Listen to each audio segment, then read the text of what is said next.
What's going on, everybody? Good morning and happy Leap Day. Dan Kasper Show on the air on your radio dials, 105.1 FM and 790 AM. Also available online, sportstalk1051.com. Got your app, your smart speakers, video stream also up and rolling on YouTube, Facebook, Twitter. Appreciate you making us a part of your starts on this Thursday morning. What do we got on the good old game plan for this leap day? We're gonna a little bit change schedule. We got Mr. Brandon Berg, sports editor, the Chippewa Herald. He's going to be jumping on for us this morning because he will be covering state hockey tomorrow when Chi High is in action. So Brandon will be hopping on just past 7 o'clock, all the way to the finish line here. So we will do our local sports roundup brought to you by Amundsen's Appliance Center. About 8:05 here this morning. We'll also throw in the Carpet City Flooring Center local spotlight this Thursday. So kind of flip-flopping some stuff here on a Thursday and a Friday. So Brandon will be joining us. We'll talk to him about that, throwing some baseball talk with him. Brewers going up against an old friend yesterday, Craig Counsell, and the Chicago Cubs coming over to Maryville. No drama, don't worry, nothing like that. But the Cubs did pick up a 6-1 victory over the Milwaukee Brewers. But we'll throw some baseball talk in there with B when he hops on with us here this morning. We got some hoops chats. We've got the Bucks back in action tonight, taking on the Hornets again. This time on the road, back to back. We got Hornets tonight, Bulls on the road tomorrow. No Chris Middleton yet. Doc Rivers continues to say that it's getting close, so maybe the Bucks will get Chris Middleton back from that ankle injury as they begin that tough stretch, which begins next week, next Monday, when they welcome the Clippers over to Milwaukee. Speaking of hoops in Milwaukee, Marquette picking up another victory last night, getting the dubs as they defeated Providence 91-69. Next two games, though, for Marquette. They got 3 more games left in the regular season before their conference tournament. But you look at these next 2 games, and potentially they got a shot to maybe get a 1 seed if they pick up a couple of wins. Because this weekend, they've got Creighton, 12th ranked on Saturday. Then next week, Wednesday, a rematch going up against UConn, who is currently ranked 3rd in the country. So if they pick up those 2 wins, and they got another win, Xavier, to end up the regular season there too. But I mean, if you finish out, if you're Marquette, who's currently ranked 5th, and you finish off the season with 3 straight wins, and 2 of those going up against ranked opponents, one just outside the top 10, the other in the top 5, maybe puts Marquette in a spot to get a 1 seed when it gets to Selection Sunday coming up here in the next couple of weeks. So who knows? But something to kind of maybe pay attention to over there with Marquette. So we'll look at the latest bracketology. Joe Lenardi, like everybody, seems like every sports site out there's got their own bracketology or such, but I kind of like Joe Lenardi's if that was my number 1 here. But the latest one was just updated a couple days ago. Still has Wisconsin as a 5, although that was before their loss. So I'll have to see if we get this updated a little bit later on here this morning. Yeah, I don't know if they're going to be a 5 after that loss, but who knows? But I'll take a look at some of the other ones. Got CBS and a couple other ones out there too. But yeah, Wisconsin back at it this weekend. We'll see if they can take down Illinois, who, I don't know, not feeling too good about it. Not feeling too good about this game against Illinois on Saturday. Illinois just picking up a win last night there too. So they defeated Minnesota 105-97. Illinois got Wisconsin, and then they got Purdue coming up here too. So, but regardless, we'll talk some hoops a little bit this morning. We're going to talk some football. The combine drill is going to get going here this today and such. But Packers news from yesterday. Preston Smith taking a little bit of a pay cut. To stay in Green Bay. This is the second time Preston Smith has taken a pay cut now during his time in Green Bay. Could potentially earn back, or actually earn a little bit more in terms of incentives and such. But it creates a few $1 million available in cap space for the Packers. Excuse me there. So Preston Smith taking that pay cut in order to remain with the Packers. I know there was some questions whether he could potentially move on or get released or whatever. He was even talked about as a trade candidate last year at the trade deadline.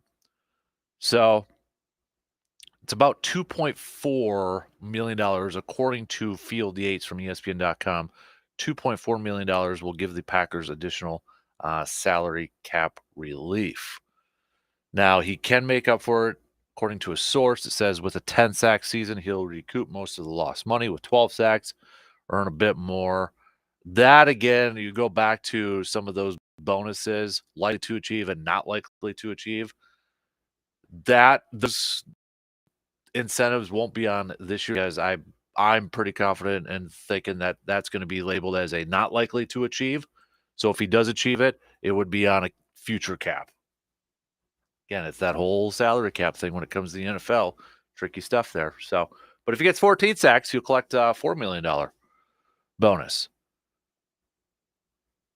And just this is another reason why, too, it's probably listed as a not likely to achieve. He hasn't reached 10 sacks since he had 12 in his first year in Green Bay.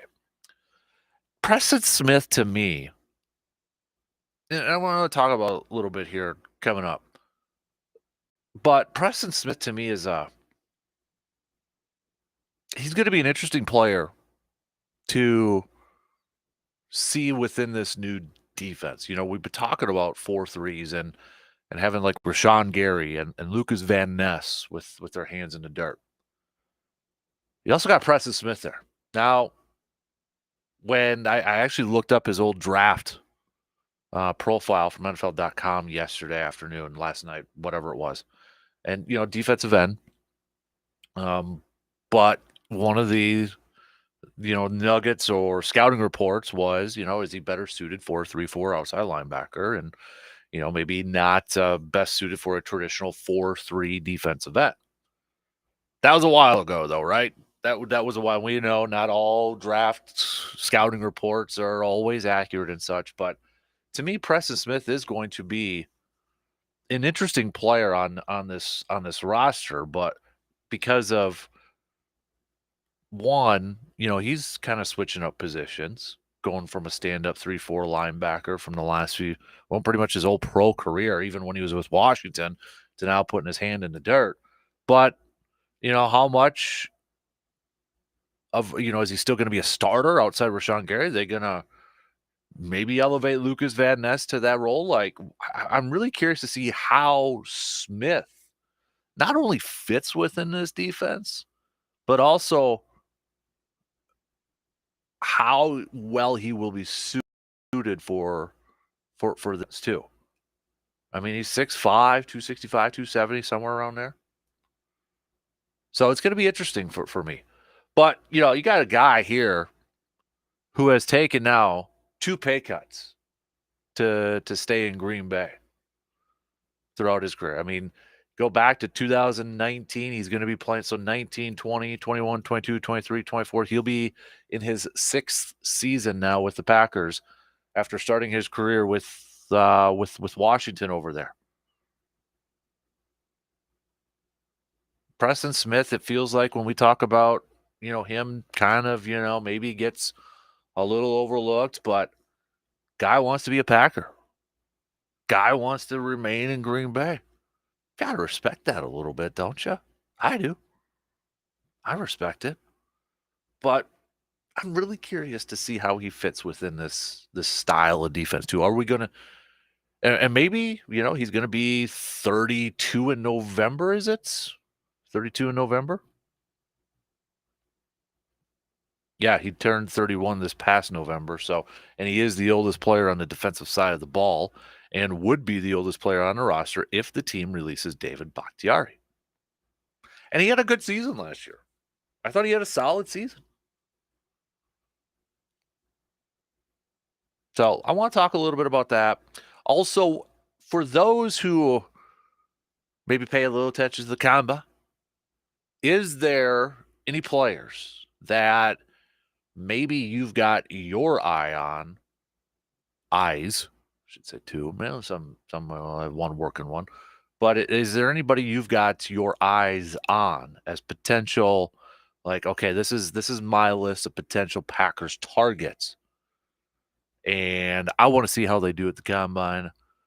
Names, do they generate anything? Do they, maybe move up a little bit in the stocks, if you will? So think about that for a little bit. Hit us up with some texts on that Shoe Doctors bullpen line, 715-830-1912. We will also do a little receive or defer coming up at 7:45. We'll have Brandon with us to do a little receive or defer. So let's get things rolling here this morning on this Leap Day Thursday morning. We'll take our first break, and then we'll get the lead off going here. We'll talk some football to open up things. We'll throw in some hoops talk. We got baseball. We got everything we're going to be covering coming up here. So let's just pitter patter and let's get at her. First break. We'll be back in just a few minutes to get things rolling. Stick around. We'll be back after these quick words.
Get on the bus with us for opening day, April 2nd in Milwaukee. Milwaukee taking on Minnesota to be Milwaukee's opening day. And we got a bus heading down there. Just head to wiscotrips.com or check out our website, sportstalk1051.com. You got the link right up there. I got an icon right there. You can't miss it. But your ticket includes round trip motor coach transportation, a game ticket for the Johnsonville party deck, includes food and beverages. Also, if you're 21 and over, 2 domestic brews, plus tailgate party from Premier Catering. So, bus will leave Sam's Club in Eau Claire at 7:30 a.m. sharp, and at the Road Ranger in Oakdale at 8:50 a.m. So, you want to head down to Milwaukee? A little early border battle between Milwaukee and Minnesota. We got the hookup. Just again, go to wiscotrips.com. Make sure you're clicking on the Eau Claire one because they got lacrosse and such over there too. But make sure you're clicking on the Eau Claire one. Or again, just head to our website, sportstalk1051.com, before they are all gone. All right. Let's shall we open up things this morning and talk a little football? Talk a little football here. So mentioned Preston Smith. Oh, the other thing I want to talk about, I forgot to bring it up in the kind of maybe they make this a little bit of a poll question here. But one thing I want to talk a little bit about is, we're getting ready for this 12-team college football playoff. There might now actually be a 14-team college football playoff. According to reports, there's momentum for a 14-team playoff starting in 2026. How would it work? Well, if you're in the Big Ten and you're in the SEC, kind of favors you just a little bit there, because this was from let me bring it up to give it a credit. Yeah, Brett McMurphy said that a 14-team college football playoff model under consideration would give automatic bids to 3 Big Ten, 3 SEC, 2 ACC, 2 Big 12, and 1 group of 5 teams, and 3 bids to remaining highest ranked at-large teams. So 3 Big Ten, 3 SEC, 2 ACC, 2 Big 12, 1 group of 5 teams, and 3 bids to the remaining highest ranked at-large teams. What are your thoughts on that? Going up to 14 and kind of making sure that, all right, we're going to make sure we give at least 3 to the Big Ten, 3 to the SEC, and so forth and so forth. All right? Let me know. Hit me up with a yay or an A, thumbs up, thumbs down on that. Or do you think just focus with the 12? Focus on the 12. Again, this wouldn't happen until a couple years from now, 2026. So we'll get to that. I forgot to bring that up in the game plan there. So Preston Smith taking a pay cut again in order to remain with the green and gold. Frees up about a couple million, a little over $2 million for the Packers in the salary cap. This is on the heels of them converting Rashawn Gary's, or adjusting Rashawn Gary's to contract to open up some more cap space. So kind of doing a little tinkering here, right? It's nothing too big. Basic math between the two, you're probably talking between $6 and $7 million. It seems like from various reports out there total that the Packers have freed up in their salary cap. More than likely going to be a whole lot more when they move on from David Bakhtiari. Well, it will be a whole lot more when they move on to David Bakhtiari. But Preston Smith, we've been talking about this defense, this new defense, 4-3, 4-2-5, whatever the heck it's going to be. Okay, we know, though, there's going to be more down linemen. And a lot of the talk surrounding Jeff Hafley's new defense, when we talk about this and talk about a 4-3, 4-2-5, we focused on Rashawn Gary and Lucas Van Ness. And then you still got, hey, Preston Smith's kind of still there, waving his hand, saying, hey, I'm still here now too. Which, remember, Kingsley Enagbare tore his ACL late in the season, so he's more than likely going to miss at least the first half of the season. He's probably going to be that guy that opens up the season on the PUP list. So you look at that and it's like, okay, the defensive end position's a little thin. If Kingsley's healthy and still around, do they work this out with Preston? Maybe do they move on from him fully? Who knows, right? We don't know that because we don't. But Preston, to me, is going to be an interesting player to kind of follow along in this new style of defense because throughout his professional career, he's played that 3-4 outside linebacker, Washington, and then of course with Green Bay. I went back to his draft combine profile that NFL.com always uses. I love this. I love when they do this. Lance Zierlein does a fantastic job with it. Everybody does a fantastic job with it. But going back to his 2015 scouting reports out there, this is what they had to say on NFL.com. Smith has been a solid rotational defensive end for Mississippi State, but nothing too special. When studying tape long enough, you see traits and potential with his long arms plus hands and ability to play the run. Smith could be an interesting prospect inside or in a hybrid 3-4 front. As a 4-3 defensive end, he lacks the twitch to be an impact player.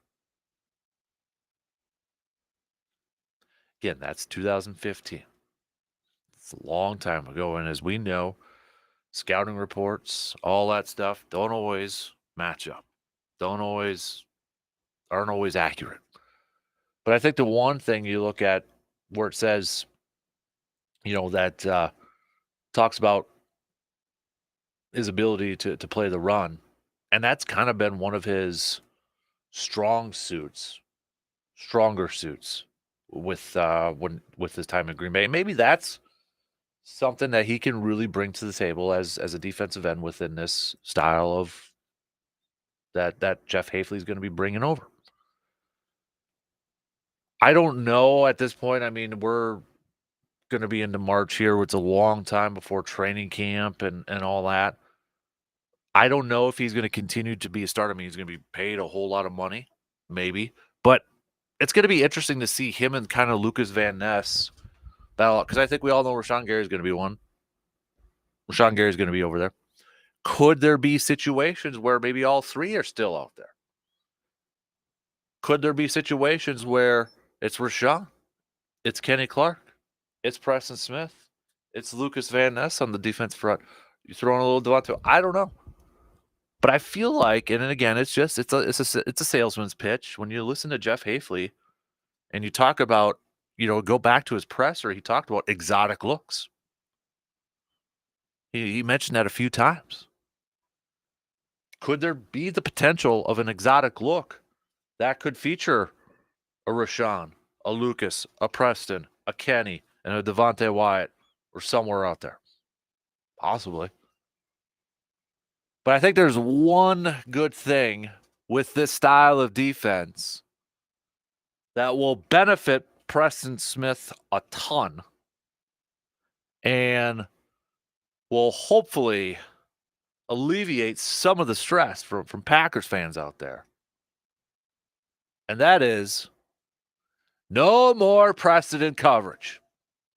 Won't have to drop back in coverage as much as he did at least this past year, because it got highlighted big time and it got exposed big time this year when Preston had to, I don't know, cover Davante Adams for crying out loud or some other receivers out there. I mean, come on. Come on. If I'm a quarterback, if I'm going up there and I see I've got Davante on my team or a Justin Jefferson or whoever the hell it may be, I don't care what receiver it is, but I got Preston covering him all day. All day. So that to me is going to be a huge benefit in itself. Just that with Preston, not going to have to be doing that. But I'm very curious to see how he plays within this style of defense and what type of role he's going to have. Because as we mentioned, as soon as the Packers move on from David Bakhtiari, he's going to be the oldest player on this team.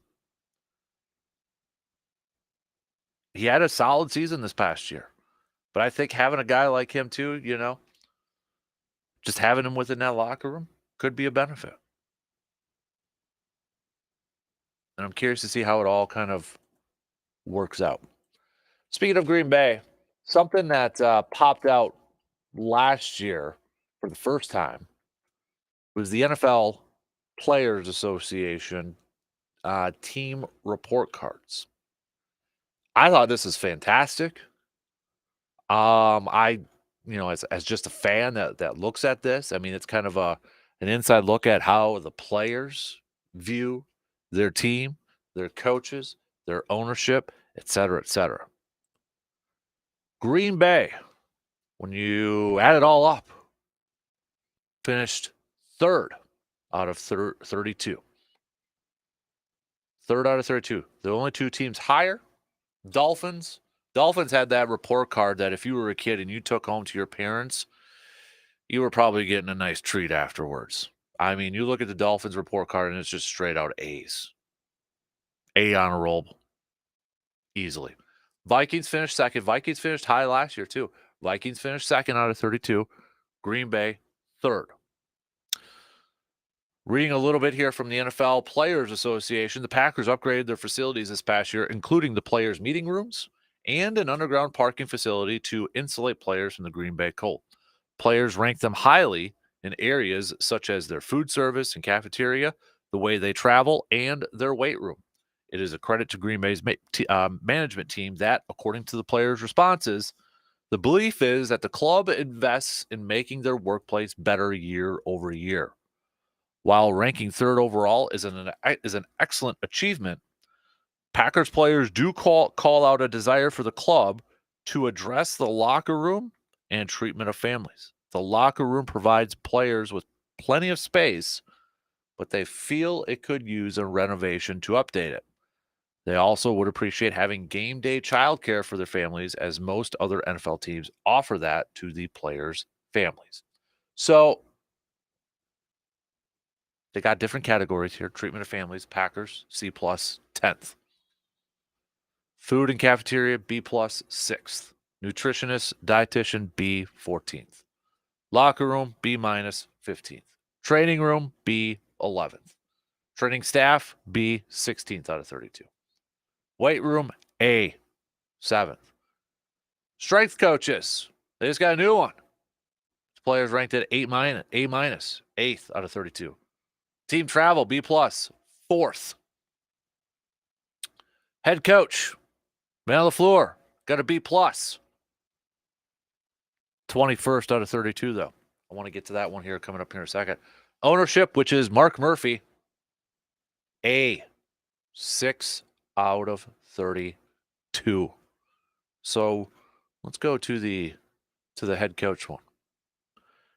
Says here, 92% of the players feel that head coach Matt LaFleur is efficient with their time. 92%. That's 15th overall. However, the players, and I don't think it's all of them, but it was something that popped up in the report card and such. The players feel that Matt LaFleur is moderately willing to listen to the locker room. 26th overall. That's according to the players here. That Matt LaFleur is moderately willing to listen to the locker room. Now, is there maybe some certain aspects of that where, for example, maybe there were some players who weren't happy last year with Joe Barry and what he was calling him, and maybe some of them didn't like it that Matt LaFleur stuck by Joe Barry. And that's where he got this. I don't know. I'm just throwing out examples of potentially that. The ownership one was interesting to me because Mark Murphy tends to get a lot of grief from Packers fans. Yet, it sounds like the players love the guy. Mark Murphy received a rating of 9.5 out of 10 from Packers players when considering his willingness to reinvest in the team's facilities. 6th overall. Where does some of that money come from to reinvest in teams' facilities?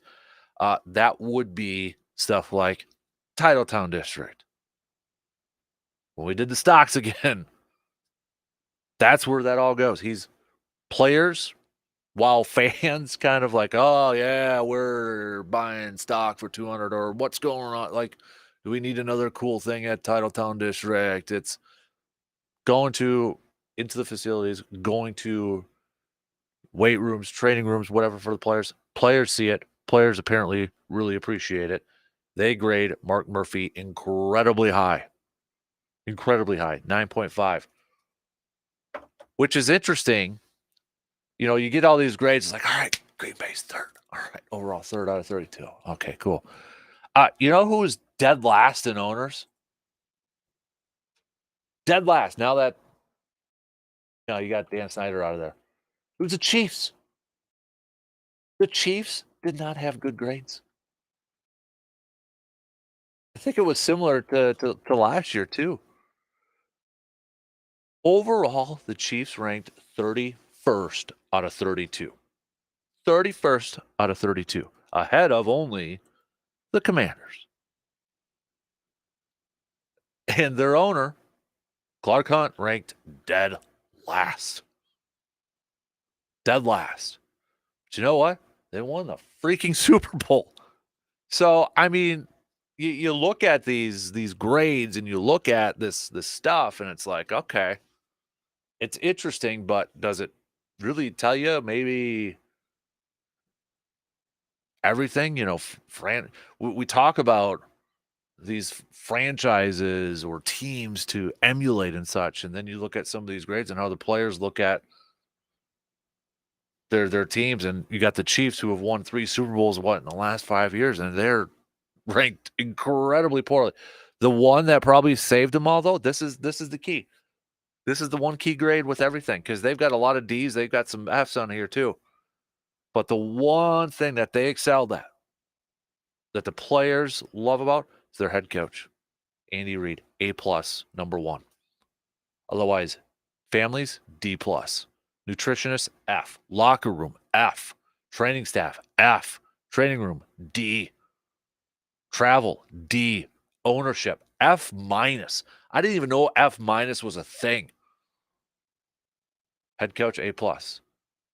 That's because Andy Reid has that culture within that locker room. Might be a poorly constructed locker room space-wise. Andy Reid has all the respect in the world from his players. You want to talk about a leader? Right there, Andy Reid, leader.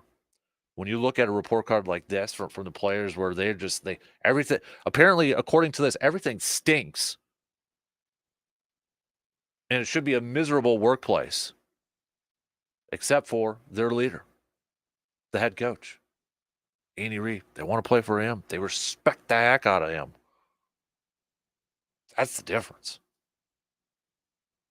You don't think head coaches don't matter? Oh, no, they do. I always find those report cards interesting. You can look them up, kind of look at it yourself here, NFLPA.com.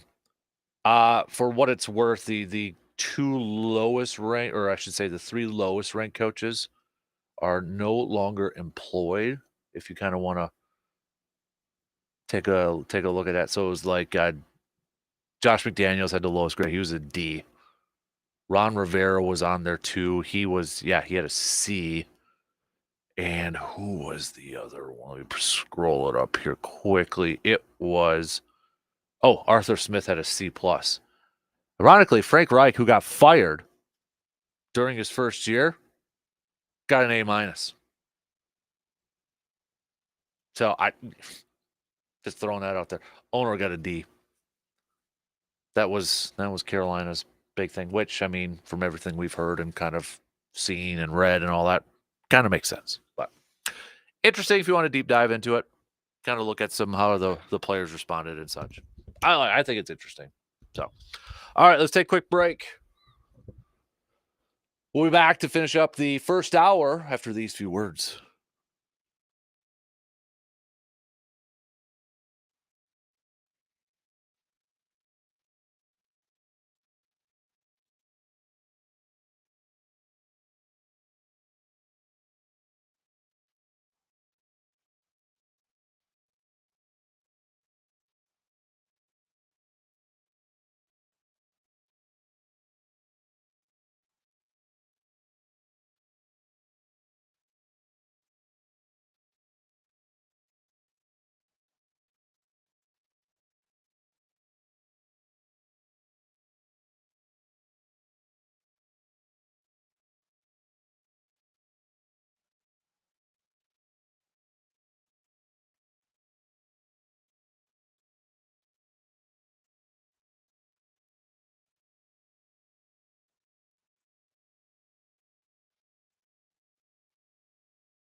Sometimes you just need a little me time, and what makes your me time even better is a great cup of coffee in a relaxing, cozy environment. That's exactly what you will get when you visit Cabin Coffee in Altoona.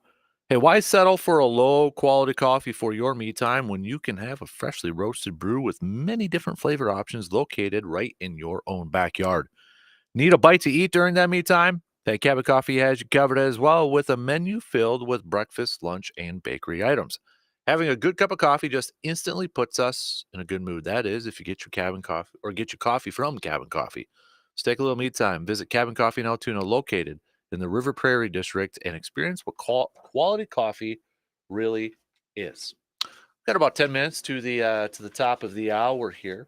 Again, reminder, a little programming switch here. We're going to have Brandon on today instead of tomorrow because he will be covering state hockey as Chi High, the 1 seed. We'll try to bring back some hardware, so we will do our local sports roundup coming up at about a little past 8 o'clock here this morning. Got hockey, got some hoops. We're going to know this weekend for state girls basketball who is going to be heading down to the state tournament. So, and of course, the boys started their postseason play this week. So we'll have Brandon break it all down for us coming up a little past 8 o'clock. We'll see. So, all right. What else do we got here? We got what is this? Oh, I got junk email coming through here. We were talking a little bit about with Preston Smith and this NFLPA report card out there. Question I threw out at the beginning. Now we're kind of getting into some combine drills and such. If you are one that pays attention to that stuff, and it's going to be all over social media and such. So I'm one that as a fan, I don't sit down and watch it all. But I mean, we're going to get flooded with 40 times and bench presses and all that sort of stuff here. But if there was some players, if you're a Packers fan, if there's some players that you're kind of maybe if you're one that you're doing your mock drafts or getting ready to do mock drafts or whatever, but you're like, you know what? There's a few guys that I wouldn't mind Green Bay potentially looking at drafting using their picks on. And I'm going to kind of pay attention to see how they do at the combine here. Who are those players? Do you have a list of players that you're kind of looking at or maybe kind of keeping an eye on? Like, I'm going to keep them in the back of my mind. I'm going to, glance over there to see how they do at the combine. Is there anybody out there? Or, I'm one guy I think I'd be curious about is Braylon Allen. I know I mentioned that a little bit earlier. Could he, not necessarily just for Green Bay, but just in general, because one, he's a former Badger. But again, I know I keep saying this. I think he's going to be one of the more unique picks in this draft because I would love to be in a fly on the wall in some of these draft meetings. And yes, he's got 3 years worth of wear and tear running the ball in a Badger football program, but the age part of it, like I'm just generally curious, do these general managers look at, and especially with the running back position, hey, he's younger, he's younger, but he's got a lot of experience too. Like, does that age move him up a little bit higher on the draft boards for some teams? For some teams. That's where I'm curious to see. Maybe I'm overdoing it or such, but to me personally, that's going to be interesting for me to follow. You're getting your mock drafts all over the board now, and you're going to start to see some smoke screens, and you're going to start to see some, well, is that really true or not? One of them that's kind of already out there saw this yesterday, that Bill Belichick, very high when he was with the Patriots, very, very high on Jaden Daniels. So now the talk was, even though Bill Belichick isn't there, could Jaden Daniels be the target still for the Patriots? Remember, former Packer front officeman Elliott Wolf finally getting his shot. He's pretty much the guy that's going to be making the decisions I don't know if they've necessarily given him the general manager title, but he's acting in that role. He was at the combine doing the pressers and such. So Elliott Wolf getting his shot after how many years it seemed like he was, one of the first names always on that list for teams looking for general managers. Obviously, we know who his dad is. Then it kind of settled down there after, it was after Goody got the job in Green Bay. Then Elliott kind of went to a few different teams. I think Cleveland was one of them and such. Last couple has been with New England. Now he's getting his shot. So will his first pick be a brand new quarterback? Will it go wide receiver? But, you're starting to kind of look at some mock drafts a little bit more. Maybe you're playing a little bit more with your mock draft simulators to see where it's all going to kind of how it's going to play out and such. I'll tell you right now, just, I've started to look at some of it. Like, I got my guy that I would love to be there. But when you do like the mock draft simulators, I'm not going to lie to you. I've done it a couple times just to get her going here, to kind of get in the mood here. I don't know if I want to do offensive tackle in the first pick. That's where a lot of these mocks got going. I get it. I understand it. Left tackle. Dave Bakhtiari. Is Walker ready to take over? I mean, I don't know if that's going to be the pick, and I'm seeing a lot of mock drafts go with offensive tackle. I think Mel Kiper in his latest one yesterday just said, got the Packers with the tackle. Morgan, is it Morgan from Arizona over there? So I'm struggling with that right now. It's March 29th, and I'm struggling right now with maybe Green Bay going tackle with their first pick. I think the majority, if we put out a poll question out there saying, hey, who would you like position-wise? Who do you want Green Bay to really target? And then there was a pod from Pro Football Focus, and they were kind of talking about this too. They were talking about the Packers and, how they, some years they really double dip, in the draft in certain position groups. Last year, tight end, right? Wide receiver too, Jane Daniels, Dontavian Wicks. And, they were kind of talking about, if you're Green Bay, kind of maybe really focus on the defensive side here and don't add too much on the offense. But, offensive line, they mentioned you always want to bring in some offensive linemen and such because there's always some turnover there. And I thought it was a good point, when you look at some of the years, they usually double dip. If there was a position that Green Bay was going to double dip in this year for that draft, where would it be? And they both said secondary, and I completely agree with them. If you want to go safeties, corners, one in each, maybe two safeties, but I think it is secondary. But I think the one position too that a lot of people really aren't talking about, because when you do these mock draft simulators, sometimes you get a little cheat sheet on there because according to that service or according to that website, they will say what position this team needs. They'll have like your top 4 or 5, whatever that number is, top 3, 4, 5. You got offensive tackle on there, highly listed. You got running back, highly listed. Obviously, safeties listed on there, corners listed on there. But you don't see linebacker. And I feel like linebacker should be a fairly highly, that doesn't make sense, but you know what I mean, need coming into this draft. Walker, weak side. McDuffie, if you throw him on there, he's only got 1 year left. Who knows about Devondre Campbell? What the plan's going to be. But even so, you need a little bit more depth over there.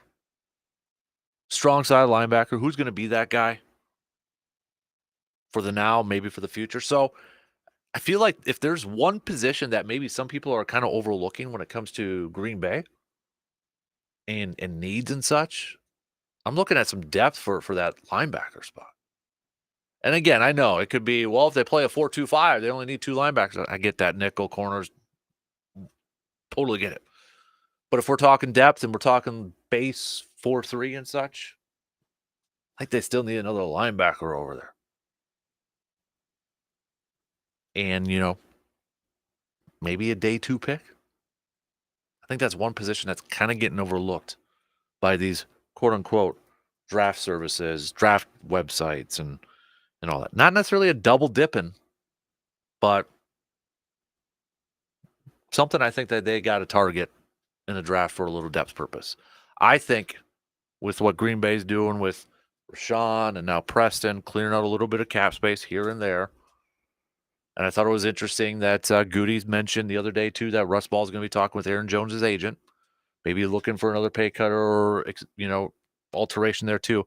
I do feel like Green Bay is going to try to get a veteran safety and then another safety in the draft. All right, 1 hour in. We got a couple more to go. Coming up, let's talk some college football. 14 team playoff now. We didn't even get 12 yet. We're supposed to get it now, but now they're already upping it up to maybe 14. Let's get your thoughts on that. Coming up after these quick words.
Second hour kicking off right now on this leap day. Does the day even count if it's a leap day, Brandon? I think it does. I think we should get the day off. I mean, do we have to work an extra day and not get compensated for it? Is that how it goes? I mean, I'm getting compensated for my work later today, so I hope you are. I don't know. That's a good question. Maybe we shouldn't be here. I thought about that. It's just like a floating random holiday. It should every 4 years. It's like the Olympics. It's 4 years, right? Leap day. Is it 4 years or 2 or 3? I think it's 4. I thought it was 4. I don't know off the top of my head. It's like the Olympics, but one day. Ryder Cup's every 2, isn't it? Yes. Okay. I was trying to think of sports events that like every couple of years or so. And those were the only ones I could think of. World Cup yeah. on there too. So it is leap day, which means that's why Brandon's on Thursday too. That's True. the only I actually thought reason. that extra day in there, I thought it was Friday today. Yep. So it should be March 1st, but nope, we got to have February 29th here. So as we mentioned, a little bit of a switch here because B is going to be covering some hockey tomorrow. So we'll do local sports roundup coming up about an hour from now. So we'll get to we'll do the Carpet City Florence Center local spotlights on there as well. So I want to lead off this hour though, Brandon, talking about college football. Okay, we have yet to see a 12-team playoff, but they're already talking about expanding that one to 14, and it seems like there's momentum for this. And I'm kind of making it a poll question. Anybody likes this idea, but so a 14-team playoff model under consideration would give, this is from Brett McMurphy, would give automatic bids to 3 Big Ten, 3 SEC, 2 ACC, 2 Big 12, and 1 group of 5 teams, and 3 bids to the remaining highest ranked at-large teams. What do you think about that? My initial reaction was I thought 12 was plenty. Because I think you're walking that fine line between like it being kind of prestigious and a bit elusive to just like, well, if you're one of the the top 3 teams, but I guess under that, I mean, I was kind of worried they were just going to pigeonhole too much, but then you said there were still a few open spots, but I don't know, and you mentioned too with like there's 3 Big Ten teams, like, well, there probably would have been anyway. So kind of saying it, I don't think it makes that big of a difference because that was probably what would happen pretty much yearly anyway. The only one I wonder, would the Big Ten and SEC beat up on each other so much where if they didn't have like a minimum of 3, could you see where I could see teams trying to really like schedule weekly. Yeah. So they could be like, oh, we were 11-1 and we played in the Big Ten, but then right, they played the non-conference schedule that maybe we've seen like the Badgers play some years, not more recently, but there's been times where their non-conference schedule has not been great. Right. So I could see teams maybe trying to do that. But I guess maybe this kind of incentivizes teams to play a bit of a stronger non-conference, to have at least one, Power 5 legitimate non-conference foe in there. Right. Because if you lose, it's not automatic that you're out. And we've seen in the past that isn't the case anyway. But so I believe in a 12-team model, it was conference champs, or you're getting in there, and then it was, highest ranked after that. So this would give a minimum of that expanded Big Ten, at least 3, because there could be more, depending on the rankings over there too. But my first thought was, okay, maybe it makes it a little bit easier for Wisconsin to get in that point, but we don't know how every year is going to be different at that point. But this is coming on the heels too of the NCAA president opening door for basketball expansion to the tournament, throwing up 96 teams out there. That one I'm vehemently against. Like to me, that's too much. Like I don't see who's clamoring for more. Who is looking at the current NCAA men's and women's basketball tournament and saying, this is wrong, we have to fix it? Because I've never heard anyone of note say that. Right. It just, but like a lot of things, what is it? It's, Spaceballs 2, the quest for more money. Yeah. So that would just be annoying because think about last year. Like the Badgers were on the outside looking at the NCAA men's tournament. Did anyone think that was a tournament team? Not the way they played. No. So it's just I think right now they're at 68 is kind of the the magic-ish number because you're getting in good teams, but you're still getting in conference champions. And yeah, every year there's a couple teams that don't make it that maybe have a case that they should, but that's And I think that's good for the sport, though, I do too. too because it gives you some drama going into Mm-hmm. the day of the bracket announcement. I mean, Yep. are we going to be as excited to hear Greg Gumbel what's the corporate champions when he's announcing the brackets on Right. that Sunday afternoon before the tourney starts? Mm-hmm. Probably not. I mean, I think if you do 96, you might. I mean, the NAT might as well just say, "Hey, we're not going to do this anymore." Right, right. I mean, what's the point? Because yeah, you have the NIT, you have like the CBI, you have all these Mhm, other kind of second tier team or second tier tourneys that are taking teams after the NCAA kind of mhm, goes through there. So it's yeah, I would have more of an issue with college basketball doing it than than football expanding, but I I think college for college football 12 is good. mhm. Like, because you still want to have some level of like eliteness to it. Like, hey, all these are really good teams, as opposed to, well, this 9-3 team that was going to be playing in the artist formerly known as the Outback Bowl is now in. Could you see a day though where we get maybe college football closer to 20 teams in that playoff? I mean, I hope not, but I mean, it's possible. Yeah. Usually when these things change, it doesn't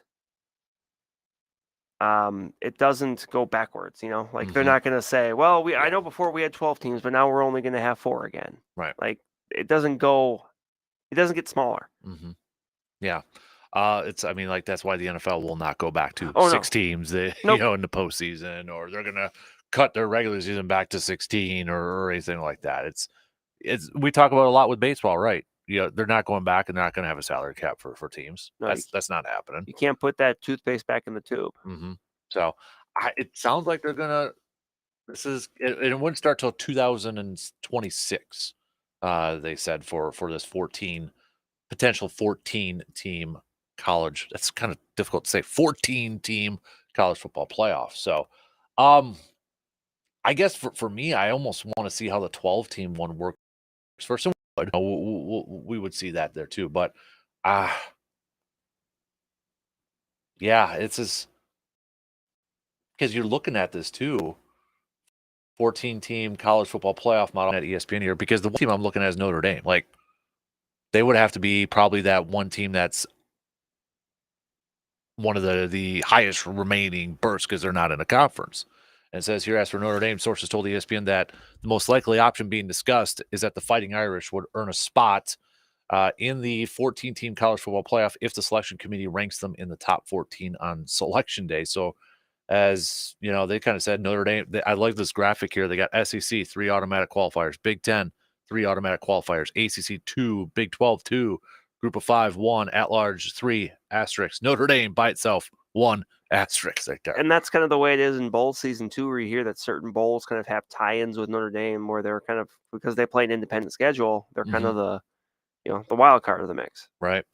Interesting here too. Do you know who kind of mentioned this? It sounds like first opened the door for this was the Big Ten commissioner. Tony Petitti. ESPN reported earlier this month that the Big Ten commissioner mentioned in a meeting this fall about the potential of an expanded playoff. So, and he's probably looking at his conference and be like, "Hey, I'm getting USC, I'm getting Oregon, Washington, UCLA. I want more Big Ten teams, guaranteed Big Ten teams in this college I'm football sure. playoff Yeah, I'm over sure. there." I mean, he's from CBS Sports too, so he's got a little business TV dealing and all that sort of stuff. So he comes from a business side of it. So, um, I don't know. I guess I'm open to it. I can see it. I can see something happening though, where if they say, okay, SEC and the Big Ten, you're guaranteed 3, Big 12, 4. What happens if there's like not enough of those teams that are really good? You know what I mean? Like, Yeah, okay, we're going to put a minimum of, you know, two in the Big 12 or 2 in the ACC, 2 automatic qualifiers in ACC. What if the second best team is like 1 game over 500? right. Then they Or get in even there. like I said, like you get a team that like the second best team in the Big 12 is like BYU at 8-4. Mhm. Yeah. So, I mean, if you're putting that on there, you got to be prepared for that. Right. If you're going to be putting those minimums on there, Right. you got to be prepared for that. Now, the odds of that happening probably slim. That's the second Because best conference generally, team. your top 2 or 3 teams in a conference, especially a major conference, have a pretty good record. Mhm. But it's not unheard of. Does this model, though, in your opinion, help a team like Wisconsin? Probably.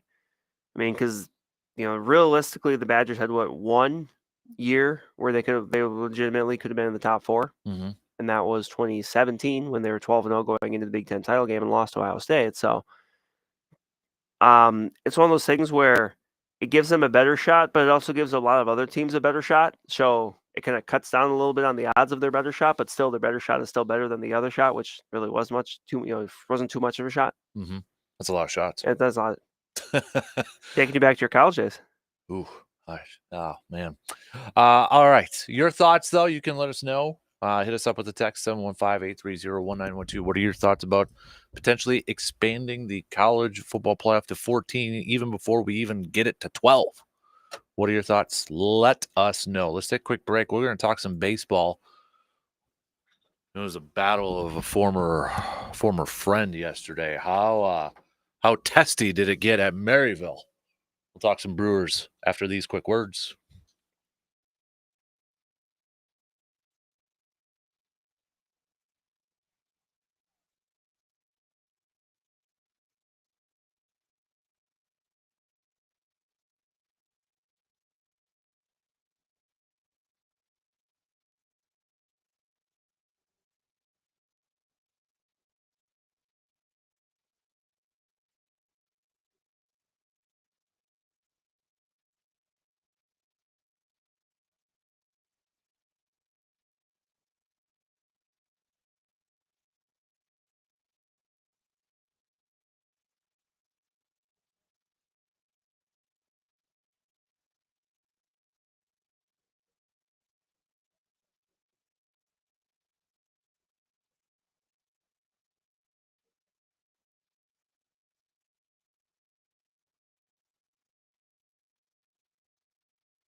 Save the date, March 28th. We've got an opening day party over at our good friends from High V.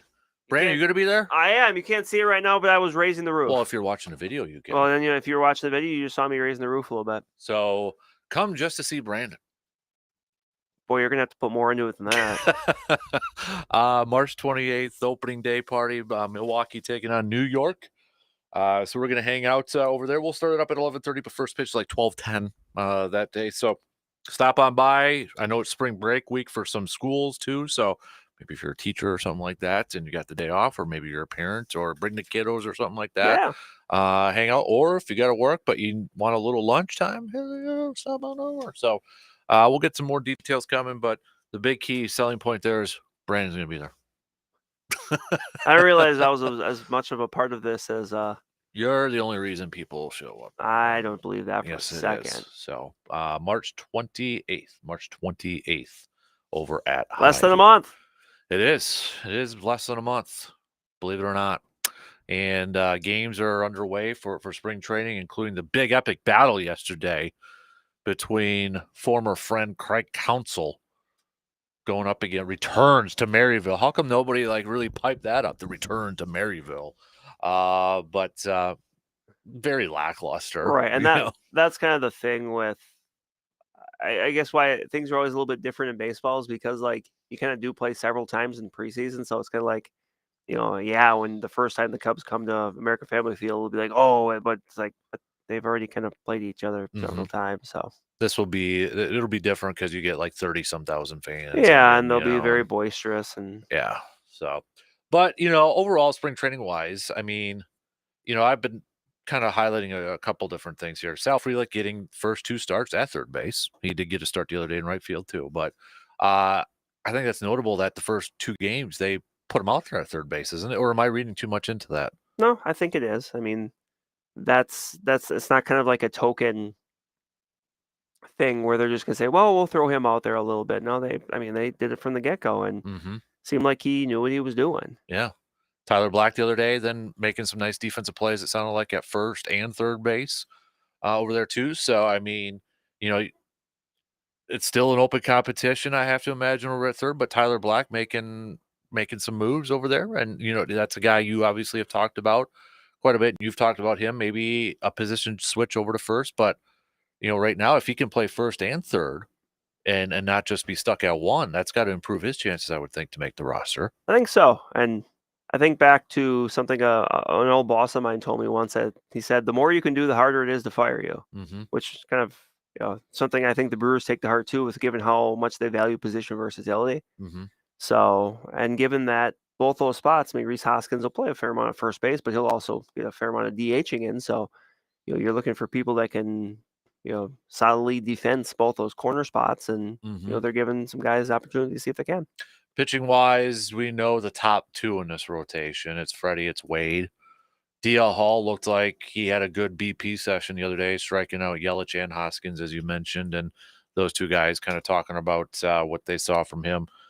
When you look at this spring training, is one of the position groups, we've talked about third base and obviously first base and that, but is it really, in your opinion, wide open from 3 through 5 in that back end of that starting rotation? I think there's a couple different options. I think you have some people that you think maybe more so than others could make it. I think DL Hall's pretty good chance he's going to, because they want him to get that opportunity too. But otherwise, you've got Colin Ray, who's someone that kind of bounced around, and maybe if some other guys really emerge, that'll allow him to kind of be back in that swing spot that he did pretty well with last year. But he's also someone I think they know they can count on. Ashby? Aaron Ashby. To me, Aaron Ashby's kind of the wild card in this whole mix, because after not really pitching last year, where is he at? I mean, it sounds like, velocity wise and everything, he's in a good spot, but, they'll probably be, take him a little bit slow there. Is that something you're going to have him in the rotation right off the bat? Are you going to maybe start him in the bullpen, or, you can keep his innings a little bit more in check? I mean, I think the bottom line is you're not going to see just 5 pitchers starting out of that rotation this year. So it's going to be fluid. It's going to, move from time to time, as someone like Robert Gasser, who, at this point, sooner than later should be making major league starts because he's proven himself in AAA. See, another one. Is he above Yeah, Jacob Mizorowski? In I think terms of Mizorowski's still going to take some time with him. I mean, okay, he's someone that the stuff is off the charts, but he made the AA last year. I think he's still a year away. hmm They're going to they're going to want to make sure that he's very regimented in what he's getting in as far as innings go. So yeah, even though his stuff is good enough to pitch in the majors right now, it's still working on the command with him and kind of some of the other polish that comes with being a good starter in the majors. So could you see potentially Aaron Ashby being that Adrian Hauser role where spot starter, maybe here, there, long relief coming out of the bullpen? Who's more likely or better suited for that? Is that a Colin Ray or Aaron Ashby, do you think? I think it could be either. Mhm. I think those are the two guys. If that's kind of a determined role, that those are the two guys that I would think of first and foremost.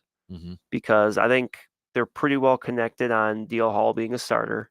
I think they're pretty well, connected otherwise with, Robert Gasser maybe being a starter as well. I know if he makes the rotation on spring training, who knows? But and something that's kind of, as you say, some of these names really popping up with this is a lot of lefties for the Brewers. Yeah. Obviously Wade Miley is, Robert Gasser is, Aaron Ashby is. So that's interesting because that hasn't always necessarily been the case with the rotation. So that's, I mean, I'm not saying that's a good thing. I'm not saying that's a bad thing. It's just different. Mhm. Anything else in the first, few games here? I know, Brewers.com, they had a piece up a couple days ago now, 5 Brewers prospects off to a hot start this spring. Number 1 was Jackson Chourio, which I think everybody's hoping and expecting to. Uh, is it Jefferson Kuro, Yeah, the catcher. the catcher? Joey Ortiz, another guy I think a lot of people are putting a lot on because, well, if you're traded for Corbin Burns, people want to be that, going to Right. have. You want to see that. You want to see it right away. Yep. And then you mentioned Robert Gasser over there. And then Brock Wilken, who he's a first round pick, He though. was a first round pick from last year. Mhm. Put up big time power numbers at Wake Forest. He's a corner infielder. Ideally they'd want him to stay at third base, but could ultimately end up at first. But I mean, he's a big power guy. He jumped into the the minor league organization after being drafted last year and played pretty well. Made it to Double A already, so I'm sure that's probably where he'll start this year. So he's a guy that maybe this time next year he's in that kind of Tyler Black spot where we're saying, hey, he could make the team out of spring training, Mhm. and depending on what happens with Reese Hoskins, I mean, there could be a spot for him there. Mhm. But yeah, all those guys are, and I think the thing that's exciting about all those players mentioned is all those are people that within the next year, at the most, could be on this team. Mhm. I think the Brewers have. I think Baseball America had them as the second best farm system behind the Orioles, and that's kind of one of the things that's really exciting is for fans, and I'm sure especially for more casual fans, is so many of these guys could be on the team soon. It's one thing when you can say, hey, their farm systems rank highly, but this guy's in single A or this guy is high A, so they're still 3-4 years away. Mhm. But no, a lot of these players are pretty close. Mhm. Anything else kind of standing out to you? I mean, it's still in It's early still the goings first here, week. I but mean, there's some things that have kind of been noticed, but you kind of want to wait a little bit more just to see if it's kind of a tendency thing or if it is Mhm. just just the first week. But I mean, sounds like Yelich and Hoskins maybe by this weekend will be playing in games, and Yep. Gary Sanchez a little bit further behind coming back from the injury. So, but it sounds like he's pretty close. Right. Is it difficult, for a guy like Freddie Peralta and Wade Miley? Their positions are locked. And, maybe they can go into the spring training just working on some stuff, getting ready, maybe trying a new pitch here or there. But for the guys that you also mentioned, for an Aaron Ashby and those guys maybe fighting, do they have to have a different mindset in this thing? Like they maybe don't have the luxury to try something new or to try something because they're trying to pitch their way onto it to a team. That's a good question, and You know, maybe that is. I mean, you can't really tinker necessarily as much. Because yeah, you're right. Like a bad outing for Freddie Peralta or Wade Miley, no one's really gonna think too much about it. But if Aaron Ashby has a bad outing, it might be a bit of a what's wrong kind of thing. But no, I think there might be something to that. mm-hmm. And I think a lot of it's got to come from the managers and the coaches too. What do they want to see from those Right. guys? What's the expectations from them And that's coming into it? always kind of the thing too with looking at spring training because it's a month Yeah. of games, not just it's longer than a month, but judging kind of what you see as, sometimes it's, players are doing certain things, so it's kind of tougher to guard or to judge them because they're trying, maybe they're trying different thing. Maybe a pitcher's working on a certain, pitch or a certain sequencing thing where, if they try and it doesn't work, people think, well, this guy's, well, what's wrong with him? It's like, well, he was just kind of trying something. Because wasn't that like Chase Anderson a few years ago? Like he was trying a different delivery. Was it like he was trying a Yeah, was it Greg Maddux type of delivery or there's something like something that? like that. Yeah, where Yeah. players will try different things, and many times it doesn't work. So But he kind of had a little bit of a luxury, like he was going to be in that rotation right, somewhere at that right. point. So, all right, Bucks wise, before we take a quick break and do a little receiver defer here, they're back in action tonight against Charlotte. They're on a 4-game winning streak. Defensive numbers better. Offense seems a little bit down in terms of numbers here. I feel like though, Brandon, again, maybe I'm off on this. I feel like though, are they slowing it down a bit? Like in that first half, their score. I mean, them and Indiana were like the top 2 scoring teams in the league. Are they kind of slowing it down now? And I saw somebody say this, that it seems like the Bucks now are just kind of grinding teams out, with Giannis, with Dame. And again, maybe I'm overthinking this, but if you slow it down just a little bit, is that what's allowing maybe Dame and Giannis to get that connection Maybe. a little bit more too? It just seems like they're slowing it down a little bit. Yeah, and they're not. I mean, I think even back at the first few months of the year, we knew like you can't win every game 140 to 130. Mm-hmm. And they've made, legitimate improvements defensively, but an easier way to make, improvements defensively too is to give your opponent fewer possessions. And how you give your opponent fewer possessions, you play a little bit slower. Mm-hmm. And that's not a bad thing. I mean, with what they've got, like I think you've got the talent that you can kind of afford to tinker a little bit and see what works. Mm-hmm. Yeah. So they got Charlotte tonight, Bulls tomorrow night, but then next week, I feel like, Brandon, they start off with that game on Monday against the Clippers. Warriors, Lakers, Clippers, Kings, Philly, Phoenix, Boston.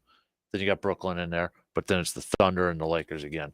We're going to know during that stretch of games what this team's like for the postseason, because this is the last full month. You got a couple weeks in April, then it's postseason time. We're going to know what kind of team this is going to be for the postseason. Would you agree? Yes. Mm-hmm. It's going to be interesting to follow. And I'm glad it's a tough schedule like this too. Right. Coming up here, it's kind of I think helps you prepare for a postseason run. And they're not going to catch Boston for the 1 spot.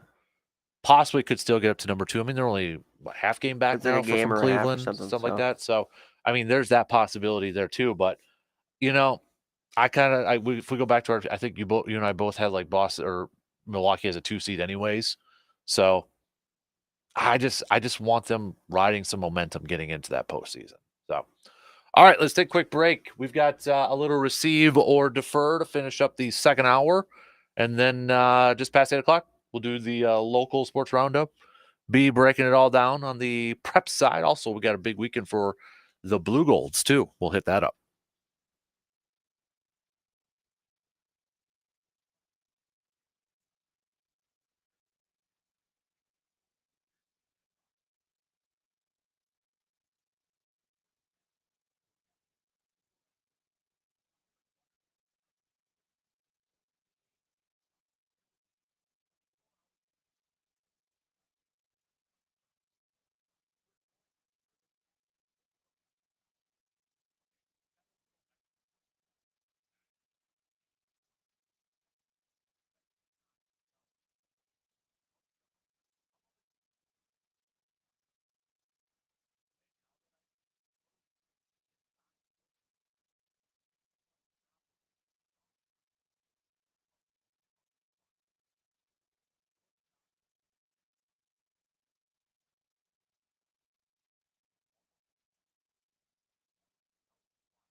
Does your team need to make a statement on and off the field? Whether you are managing a sports team or a business team, Resonance Branding Company knows that looking good matters. For custom apparel, banners and signage, online merchandise stores, printed products, and so much more, Resonance Branding Company is your one-stop shop. High quality decoration, affordable products, quick turnaround time, and top-notch customer service. Resonance Branding Company is here to help your brand resonate with your audience. Check them out at resonancebrandingcompany.com or visit their shop in Altoona today. I think we're close to having some swag available. Woo! I think we are. I've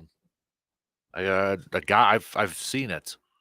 I've previewed it. I don't know if I can send it out yet. I'm waiting for the approval from the people in charge.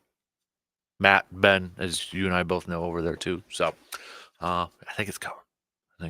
So Brandon's mom did say that she's going to be there. She is. Brandon's mom, if you're still listening, get your kid better too. Tell him to stop sniffling for the last couple I weeks. thought that was just in general. Have your son be better. Just be better. Have your son be better. Have him get better. Make him some chicken noodle soup or some potato salad that he always talks about. Maybe that'll help him out. But is potato salad a good cold whatever remedy? helps you. Whatever helps you. Maybe she puts a little NyQuil in there. Who knows? But Brandon's mom gotta mother him up, get him better. He's busy on. We gotta have him 100%. Okay, 100%. So are any of us 100% at our age, Dan? Depends on the day. So, all right, let's do a little receiver defer, Brandon. Receiver defer. The Bears will trade the first overall pick. I will defer that. I think they will not. Okay. I mean, at this point, I think it's pretty clear. Like, you take Caleb Williams, you have another first pick. You're not going to get like a first round pick for Justin Fields, but yeah, you get some maybe something on day 2, and you just continue your kind of reload. Mm-hmm. I think that's the way you go. To me, when it comes to Justin Fields, kind of the idea is if you don't know by now, then that's your answer. Like, that's a good point. If you're so, well, he had these good games and he did, it's like, well, then that's your answer. Like, I get that, they didn't maybe necessarily do the greatest job up until maybe this past year surrounding him with, the right coaches and the right players, but it's like, and I think when you have that opportunity, you take it. Right. I was listening to a clip from Colin Cowherd the other day, and take it or leave it sometimes with some of that, but I thought he posed an interesting question when he was talking about the Bears and what should they do with the first round pick. He said, "What would Green Bay do?" He's like, Green Bay's, and he talked about their quarterbacks, Favre, Rodgers, now Jordan Love. It looks like he said, and he went through the numbers of how many different starting quarterbacks the Bears have had, and he's like, if Green Bay was in that position, what would they do? They would draft the quarterback. And I thought, I was like, oh, okay, kind of giving a little tout there to Green Bay in that. Chicago's got a ton of cap space. I think you got to draft the quarterback. I agree with you. If you're having this debate, you kind of know your answer already. You know your, and I think the other part in this whole thing too is you can make the case was, like you said, did he have the right offense coordinator? Which I find interesting that Luke Getsy is the offense coordinator in the Raiders, and there was some talk could Justin Fields get traded to the Raiders, and I'm like, if it didn't work, if it didn't work in one spot, why would it work in another spot? Right. So I feel like you go out there and if it is Caleb Williams, go draft Caleb Williams. I mean, as a Packers fan though, I hope they trade the first pick. Oh yeah, so, yeah, exactly. And who knows? And I saw one figure out there too that contract wise too, because that's the other part too. If you keep Justin Fields, you're gonna have to pay. You're gonna have to pay to. And I saw one, was it 6 years, $200 million? That was an estimate for Fields. Let me throw a wild one out here for you. What if you don't trade the pick, but then you don't trade Justin Fields? You kind of Dallas Cowboying it from the early 90s. Remember that? Now, I don't think that would happen, but I don't see that. Like, no? I just think that then you got kind of the two camps. Yeah. And I don't think that's helping anybody. You're Right. not putting the rookie in a good spot, because then you're going to have certain people on that team that are still with Justin Fields, and I feel like you're kind of halfway in there. Like, either commit to one or the other. Right. But I think ultimately the right move is commit to the rookie and use the cap space and the other draft capital you have to put that rookie in as good of a spot as you can. I think too it would be different if you had like a veteran more so. Like, so the 49ers, when they drafted Trey Lance, it was Jimmy G. That type of. It wasn't a young another quarterback that was still in that rookie contract. If you kind of know where I'm getting at. So, yeah, that would just be. You know what? Do that too, Chicago, because I think that would just be a complete mess of a situation. It would be fun to watch from the outside. I totally agree. Totally agree. Receive or defer, Brandon. You will be watching hours and hours and hours and hours of 40-yard dashes and high jumps and bench presses and all that fun stuff. I will defer that. I think the combine is more interesting from the perspective of, like, that's where teams meet with players. Mm-hmm. Like, especially now, because you're seeing some people that aren't doing certain things. Right. So it's not like you're seeing across the board and you can compare. Well, Caleb Williams versus Drake May versus Jane Daniels, because some guys are doing some things and not other things. So right. I wish I'm deferring that too. From a fan standpoint, it's overrated, in my opinion. I don't know if you would agree with that. I would. But I would like to see the combine actually bring in more of the unknown players, like, because they only get invites. It's you're invited to the combine. Caleb Williams ain't doing anything, as you mentioned. These quarterbacks aren't doing anything. Some of these guys aren't doing anything. There's guys out there that would kill to do everything at the combine to try to prove their roster. So I wish they would actually incorporate some more of those unknown players over there. Right. And something interesting, I think it was yesterday afternoon, ESPN posted, they actually posted the records for the different, like, significant events, which I thought was really interesting because I didn't know. I guess the interesting thing is not many of them have been within the last few years, and really not many of them are from guys that went on to be, like, stellar. There's some good veteran players in the mix here, but there's... Like John Ross is the good example, the receiver. Like, he blazing speed. Yes, but it just... stunk in the NFL. By the way, how was he got drafted with the Bengals? How was he not drafted by the Raiders? Right. Well, Al Davis. I think Al might have been gone by then, but yeah, he was. But yeah, otherwise, I mean, there's some other guys like the broad jump record is Byron Jones. Byron Jones had a solid career. Gerald Sensabaugh had the vertical record, solid. But, like, again, it's not like they're not Hall of Famers though. Right, right. Dunta Robinson had a good career, but, like, yeah, I remember after that broad jump from Byron Johnson, everybody, like, especially like Green Bay fans, were like, "Oh yeah, that's the guy. We got to get that guy in the first round." And again, he had a good, he was solid, but it was not like it was Randy Moss or Deion Sanders. Got injured towards the end. Yeah, drafted by the Cowboys, and he went to Miami with a big payday and got hurt. So, but no, I mean, I just straight line speed, 40-yard dash. It's cool to talk about, but for me, I guess for that, what I would take away from straight line speed is recovery time. Like, if you're a corner, that makeup speed. You're telling me that you're not all in on what an offensive lineman's 40 time is? If your offensive lineman's running 40 yards, it's on a play that ultimately, like, doesn't really matter too much because it's probably like a big play. One thing I would love to ask a current general manager, besides the interviews, because I think that's the most important thing. It's like a job fair. That's a good way to put it. From those, what do you get from each drill? Like, what do you get from watching an offensive lineman run a 40? Seriously, like, I would love to ask a general manager that. Like, what are you looking for in that?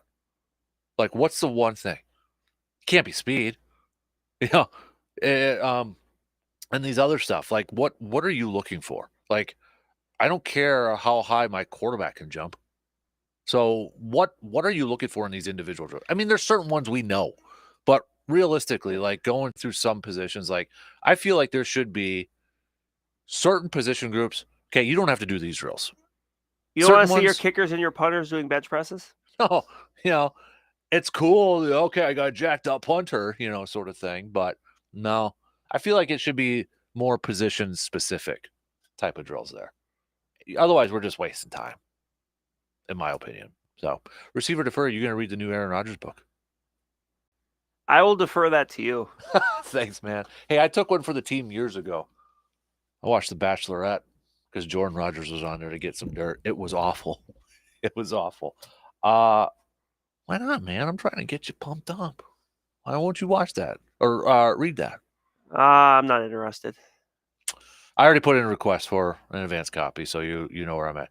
But we've had the author on before. He wrote the Belichick book, so I'm receiving it. Who's the author? Ian O'Connor. Okay.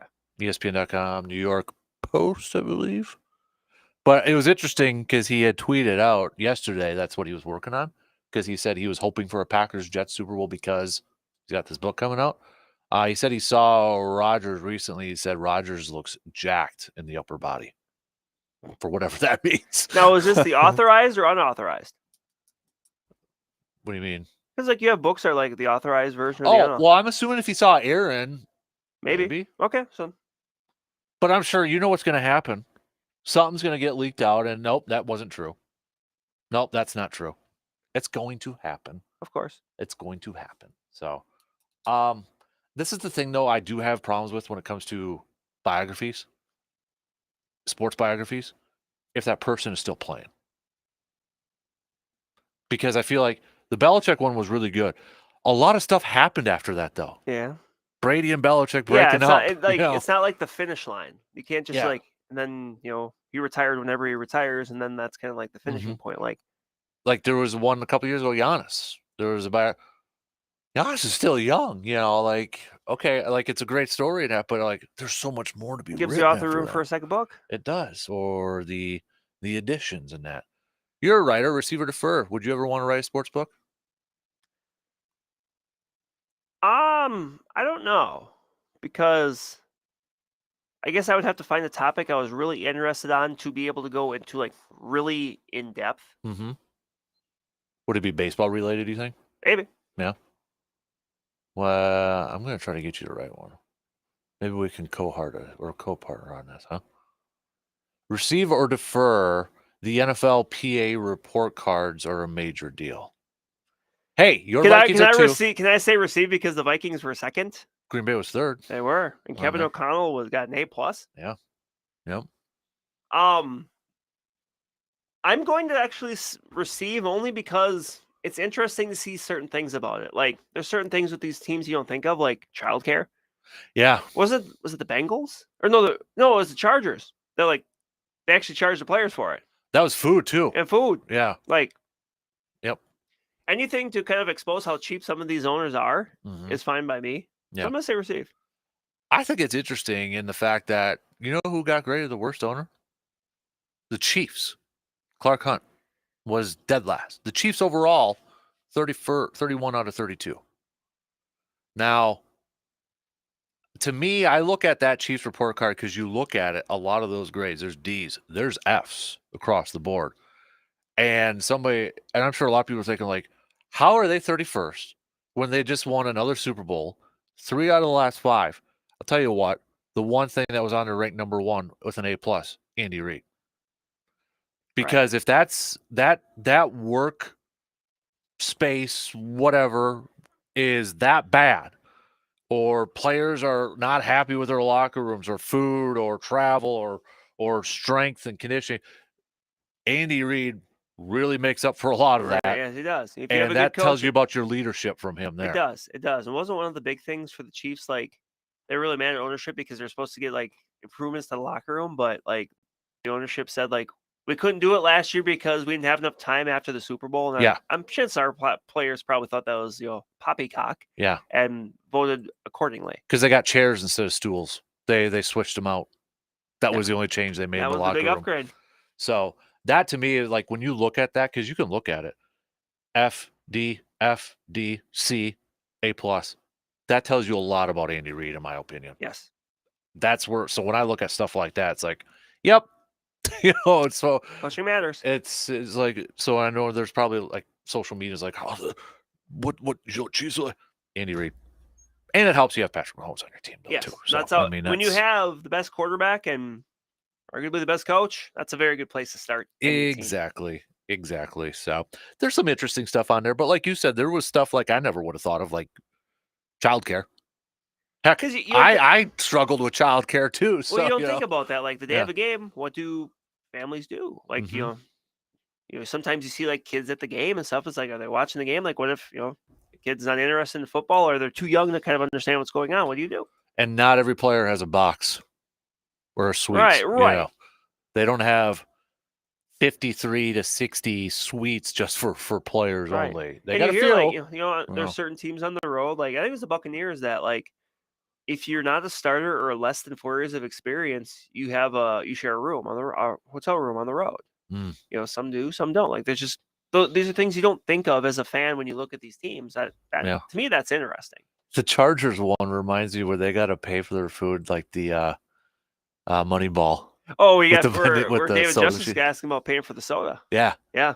and I don't know if this actually happened. Brad Pitt, one of the trades, I want you to stock my Yeah, vending yeah, machines. well, I mean, I'm sure it was like and cash considerations. Yeah. And that's what they were using the cash for. The Ricardo Rincon trade. Yeah, you read the book, I right? read the book before I saw the movie. Was that part in the book? Do you remember? I think so, but it's been a while Okay. since I read the book. I have the book. I Yeah. should read the book. I read the book when I was in college. Like I I prefer have the book to the movie, but I still like the movie. I have the book too. Yeah. I've never read the book yet, but I have it. So yeah, that's what I was. That's the first thing I thought of when I saw that. I'm like, oh, that's So like, the Chargers going to make a trade so they can stock the mess hall. and that's where I'll be curious to see for the report card here.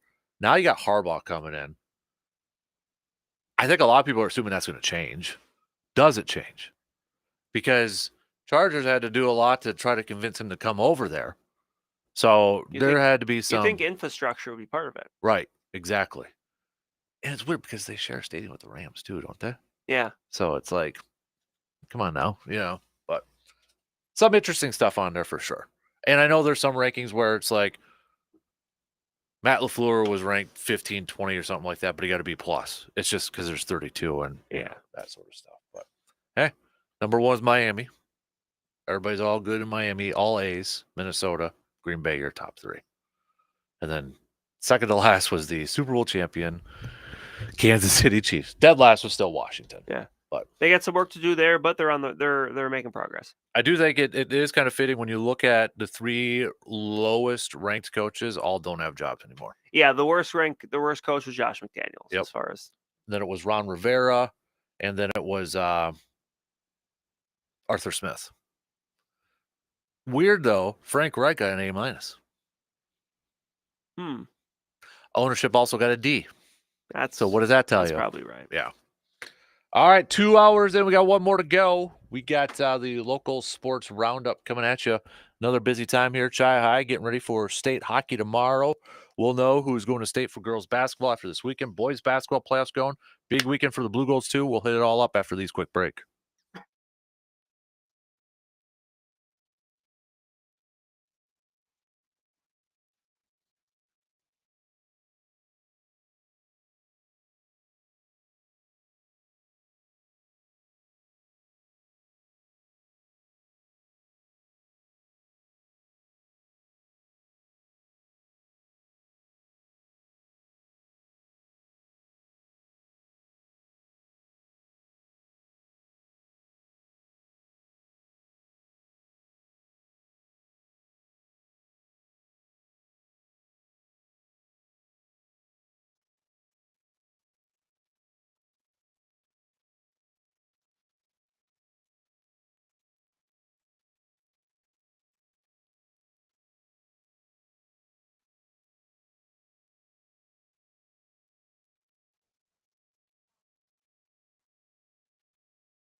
Third and final hour kicking off right now on this Leap Day Thursday.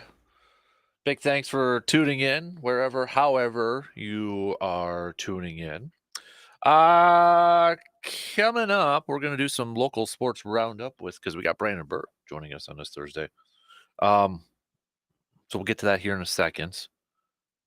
A little bit earlier today, usually on Thursdays, about 9 o'clock, a new episode of the Rollin' with the Goals podcast is up. And but we dropped it a little bit earlier this morning, so it's already up. Make sure you tune into it after you're done listening, obviously. But we chat with Chancellor Jim on the latest episode of the Rollin' with the Goals podcast, and I shot my shot, Brandon. One of my life dreams is to teach a sports history class. I asked him. Ooh. You'll have to listen for the answer, what he said. So check it out. It's available wherever you listen to your podcasts, also up at sportstalk1051.com. Let's do the... Oh, loud out there. Jeez, it's kind of distracting. Let's do the local sports roundup brought to you by Amundsen's Appliance Center. Let's start with hockey, Brandon, because that's why you are here on this Thursday morning, because you will be covering state hockey tomorrow. Chi High, the 1 seed, taking down Spash. Boy, did they look good taking down Spash. Spash was the last team to beat Chi High, was that? Correct. And so rematch, boy, Chi High looked good in that game. Yes, they did. Won that game 4-0 on Saturday in Hudson, and obviously there's a bunch of different things with Chi that's working. That's what happens when you get to state. But defensively, they've gone 3 games in the playoffs without allowing a goal. I mean, it's been a true team effort there. You've got your forwards playing strong in defense, your defense playing strong in defense, and your goaltender McMarlowe playing strong in defense. So I mean, that's I think coaches are always going to want to see that, especially Coach Scott Parker, who's an old blue gold defenseman. So he's going to appreciate defense more than most, and it's kind of obvious, but you keep the other team out of your net, and you're usually going to be in pretty good shape. So, but they've also got an explosive offense. Their top line of Mason Johnson, Drew Bovey, and Jackson Hoyme has about 100. I think it's like 154, 157 points, which is a lot for a top line. I mean, that's a group that's been playing together for a long time. A couple seniors and a junior in there, and they're finding ways to make it work. But they've gotten contributions up and down that lineup. Sophomore Evan Foyles had the first goal in that sectional championship win. So they're firing on all cylinders right now, and that's what it takes. And they're the top seed. They'll play tomorrow morning at 10 a.m. against Brookfield, and the winner of that game faces either Green Bay Notre Dame or Madison Edgewood in the other semi on Saturday night for the title. All right, so first game tomorrow, 10 a.m. Puck drops. They're the 1 seed. I mean, they're the 1 seed. It's sold out. I think Mike Thompson tweeted that. The 80 for Chi said that game sold out, and I believe the Capital Ice Arena holds around like 2,500. Okay. So this will be the 3rd game in a row. I mean, we talked about last week how packed it was for Chip Ice Arena for the sectional semi against Memorial. The sectional packed for Hudson was. I mean, that was. I believe I was told that each team sold their 500 ticket allotment. There were 250 more that went out that were sold. So I mean, that's at least 1,250 there. So I mean, that's it's going to be rocking there tomorrow morning. Yeah, it absolutely is. So we got individual wrestling was also last weekend. Correct.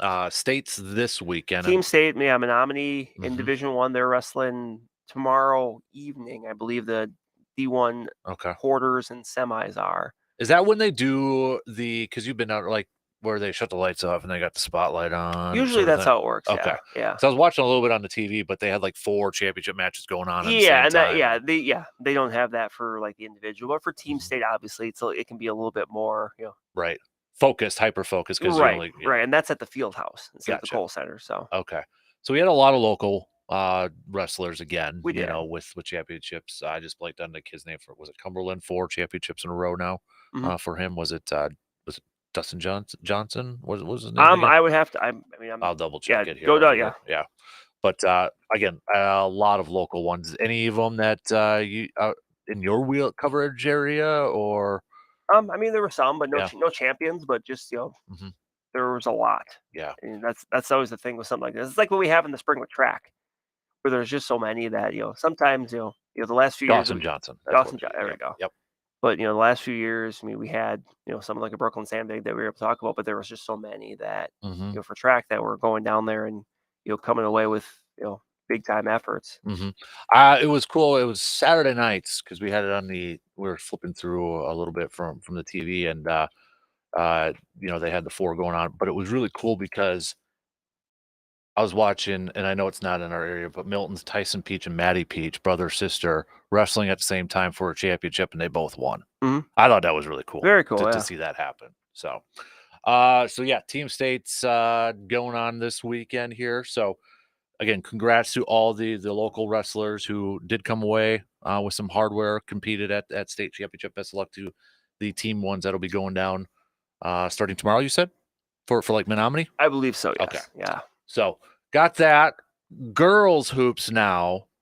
Where do you want to lead off with this one? Because we had some Cinderellas, we had some upsets going on here too, Yeah. and a lot of travels over there. So yeah, for girls, I mean, we can just kind of go down the line. I mean, Division 1 tonight at North, you got Eau Claire Memorial taking on Hortonville, the top seed. mhm. The Polar Bears are very, very good. I mean, And you talked about Hortonville last week. yeah, didn't you? they're the top seed. They're just the last few years they've really been kind of one of the the top level teams. But Eau Claire Memorial picked up that big win in the regional finals over Spash, Mhm. so they're getting the rematch. They're getting the rematch close to home. I'm sure the Old Abe fans will be there in great numbers. I mean, it's right in their backyard, Right, so exactly. that should be an interesting one. And also, I mean, you got 2 Big Rivers teams left. You got Hudson in D2, or sorry, in D1, but they're the 2 seed in that section. They're playing Nina. Mhm. That game's at DC Everest. So, Hudson's a team that it seemed like a couple of these different Big Rivers teams, because there's still 3 Big Rivers teams when you factor in Menominee and D2 as well. But it was a Mhm. good year for the conference. But Menominee won that conference, but all these teams were strong. Right. And I mean, that shows when you make it out of that first week, you're still in good shape. But as mentioned, Menominee, they're playing Lakeland in Marshfield. Lakeland Good edged. old lumberjack rival. There you go. Lumberjack conference rival Yeah, there. but yeah, they're playing over in Marshfield after Lakeland edged Rice Lake by 1. Mhm. Another Big River team I mentioned, but Menominee, it's been a nice kind of I don't want to say bounce back year, but like a return to form year. That's a team that was at state a couple years ago, and they were at this point, that program. Coach Storm Harmon and his coaching staff have done a really good job of that. Establishing that program as a just a consistent good team, and they've got some good younger players on that team too. So this isn't a this is the last year thing for them. I mean, this Mhm. is a program that's here, and I think they're going to be here to stay. So, Right. and then the winner of that game between Menominee and Lakeland will play either Green Bay Notre Dame or Green Bay Southwest, who's a 6 seed that made the sectional semis. That game will be on Saturday, and right now it's scheduled to be at Wausau East. Okay. Division 3. Elk Mound, unbeaten. They're the 1 seed in their half of that section. They're going to place Lacrosse Aquinas, who was the defending, or who's the Division 4 runner-up a year ago. Mhm. Of interest for some people, that team is led by Sammy Davis, the sister of Jordan and Johnny Davis. Mm. So that game is going to be tonight in Arcadia. They'll face Okay. the winner of either Baldwin Woodville or Somerset. The top 2 teams on the top half of that, they're playing tonight in Barron. So Okay. Division 4, a And couple. we got Baldwin Woodville as a 1 seed too. Yeah, I Baldwin know. Woodville's the Yep. 1, Somerset's 2. But in Division 4, a couple games of note here in the sectionals. Fall Creek and Regis, rematch from a couple Western Clover Belt games during the regular season. Fall Creek won both of those, but they were good competitive games.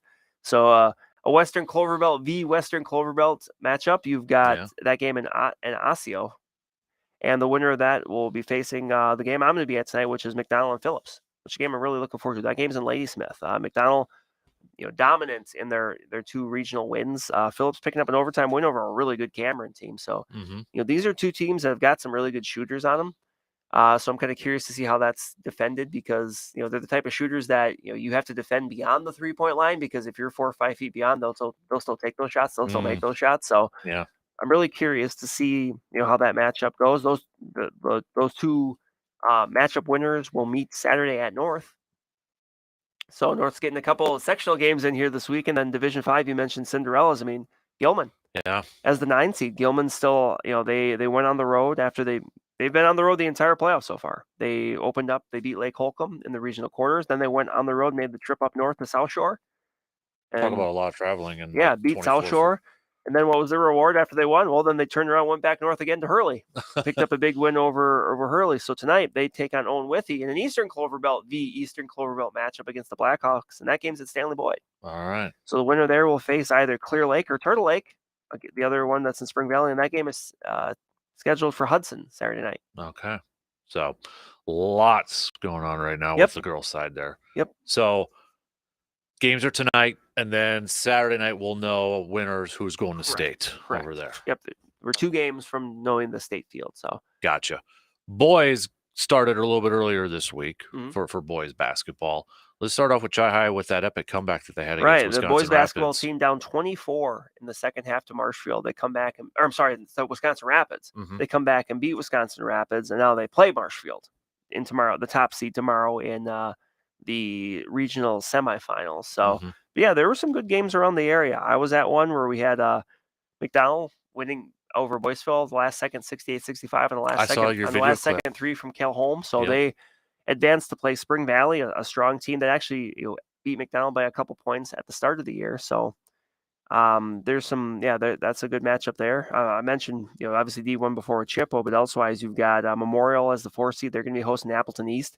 With a win, they could see likely Kaukauna Saturday night in the regional finals. Eau Claire North as the 11th seed. They're going to hit the road to go face Neenah. A 7-10 matchup with Hudson against DC Everest. They're elsewhere in D1. Menominee, also another Big Rivers team, picking up a win on Tuesday. They get a rematch with River Falls. They beat River Falls, who was the 2 seed in Division 2. They actually beat River Falls, I believe, earlier this year. So that's a tough one. New Richmond, another Big Rivers team. They're going to be facing that. Medford. I would say the look on your face when I mentioned that, you knew where I was going. But Medford after Medford beat Anago. So that's coming up there. D3. And Rice Lake takes on Rhinelander. Yeah, Rice Lake takes on Rhinelander. So in D3, you've got Bloomer as a 2 seed. They're going to be hosting Baldwin Woodville. Prescott's the 1 in that. Bottom half of that bracket, though, you got Elk Mound taking on Altoona.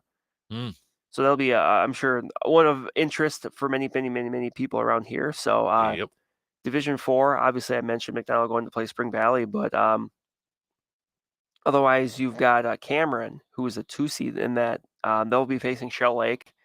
Bottom half of that bracket, you got a Western Clover Belt rematch with Osseo Fairchild going to play Fall Creek. I think that's going to be a really good game. Osceo's played them well, even when Fall Creek got back to full strength. But Regis going to La Crosse to take on Aquinas. Durand, Arkansas is taking on Whitehall. Whitehall made the state last year in Division 4. So that's going to be one to keep an eye on. Neilsville's on the road against Neilsville's on the road. Chautauqua is going to be playing at Ladysmith in the Heart of North rematch after Chautauqua pulled off the 12-5 upset over Webster. And then Division 5, you've got some teams around here getting a home game. Eau Claire Manual will be taking on Clayton. You've got New Auburn, who earned a second home game after they beat South Shore, and then the 4 seed Turtle Lake got upset by Luck. Yeah, that's Luck got some luck. Well, I don't know. I mean, that's a Luck team that also did beat New Auburn earlier in the year, so that's a team that's as a lower seed is, I think, a little bit dangerous. Don't overlook them, right? At this point, I don't think you're going to get that, but they're just. I think they're maybe a little better than their record says. The 1 seed on that half of that bracket is Solon Springs, who was a game from state last year. They play Bruce. Okay. Bottom half, you got Thorpe making the trip to Rib Lake to take on the Redmen. That's a 1-8 matchup. Owen Withy is the 4 taking on Flambeau after Flambeau beat Lake Holcomb. And otherwise, I mean, you've got Drummond and Athens, and you've got Winter and Hurley. So obviously a couple matchups up north. But yeah, those are. You're getting down to it. I mean, by the time we're talking next week, obviously we're going to be in the same spot we are with girls, and would not surprise me to see a few kind of lower seeded teams still alive. So we got that going on. Is it state for gymnastics? State gymnastics. This week you've got Chippewa Falls, McDonald. They won the sectional title. So they'll be competing. And the way it works is Friday, you have 2 days of state gymnastics in Rapids. You have Friday, which is like the team competition, which Chippewa Falls, McDonald will be competing in. And then Saturday, you have the individual competition, which 4 of the 5 well, I can't say. I mean, there's more than 5, but like the 4 that do all 4 events for Chippewa Falls McDonald are also qualified all around. They actually swept the top 4 spots. Okay. So they're going to be competing in everything on Saturday too. Bloomer Colfax will have a couple gymnasts in action with Olivia Price and Selena Hess. They're back. I mean, that's the second year for that program, and it's a program that's made really good strides. So you've got some gymnasts from Eau Claire going as well. It's going to be a good contingent, I think, of area gymnasts going down there to try to to end their year on a high note. Mm-hmm. Absolutely. Swimming. Swimming, that was a couple weeks ago. Couple weeks ago. Okay, I just So want to make swimming, sure. yep. Swimming has wrapped up their season. Otherwise looking locally, it's not high school, but the Chippewa Steel back home now. They're Mhm. up in Alaska. A tough couple weeks for them up in Alaska, but still within striking distance of a playoff spot. They host Janesville tomorrow night. Okay. So that Friday night game home before they head down for a Saturday game there. Okay. I know. Was it we mentioned them a little bit last week, but the esports team Chi High got a state Yes, championship yes, they too. did. So So bringing that home as well. I Mhm. know you talked a little bit about the Blue Golds, but the UW Stout women's basketball team Yep. winning the WIAC tourney. Automatic bid. So they got the auto bid into the NCAA. So they'll be coming up in action here this week too. Yeah, they're playing in Waukesha, but it's Washington University in St. Right. Louis. Yeah. Well, yeah. Yes. I learned that from when I was in college and covering the UW Oshkosh volleyball teams like Washington. It's like, but it's Yeah. not that Washington. It's really hard to say, Stout plays Washington University in St. Louis in Waukesha, that sort of stuff. So that's tomorrow at 5:30.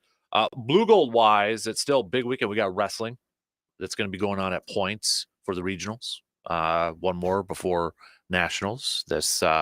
This group that's had a fantastic season coming off their first WIAC championship. So that's going on. We got WIAC championships for both hockey, men's and women's. And Blue Gold's going up against the men's team, going up against Point rivals. Women's going up against undefeated River Falls. That's another really, really good matchup over there too. So, and then plus softball and women's lacrosse begin this weekend. Stuff's getting going. Yeah, it's the season starting for some spring sports too. So, you can, and as we mentioned a little bit earlier, you can check out the Rolling with the Golds podcast. That's up now too, and check out all the upcoming events by visiting bluegolds.com. There you go, Brandon. Good stuff. That's the local sports breakdown brought to you by Amundsen's Appliance Center. We'll do the Carpet City Florence. You want to do the Carpet City Florence? We'll do the Carpet City Florence Center coming up after the break. Local spotlight there too. So we'll take a quick break. Let Brandon regroup here. And we'll be back in just a few minutes.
It's tax season, so while you may be a little frustrated trying to track down your W-2s and whether you're going to file yourself or have someone do it for you, did you do your taxes yet?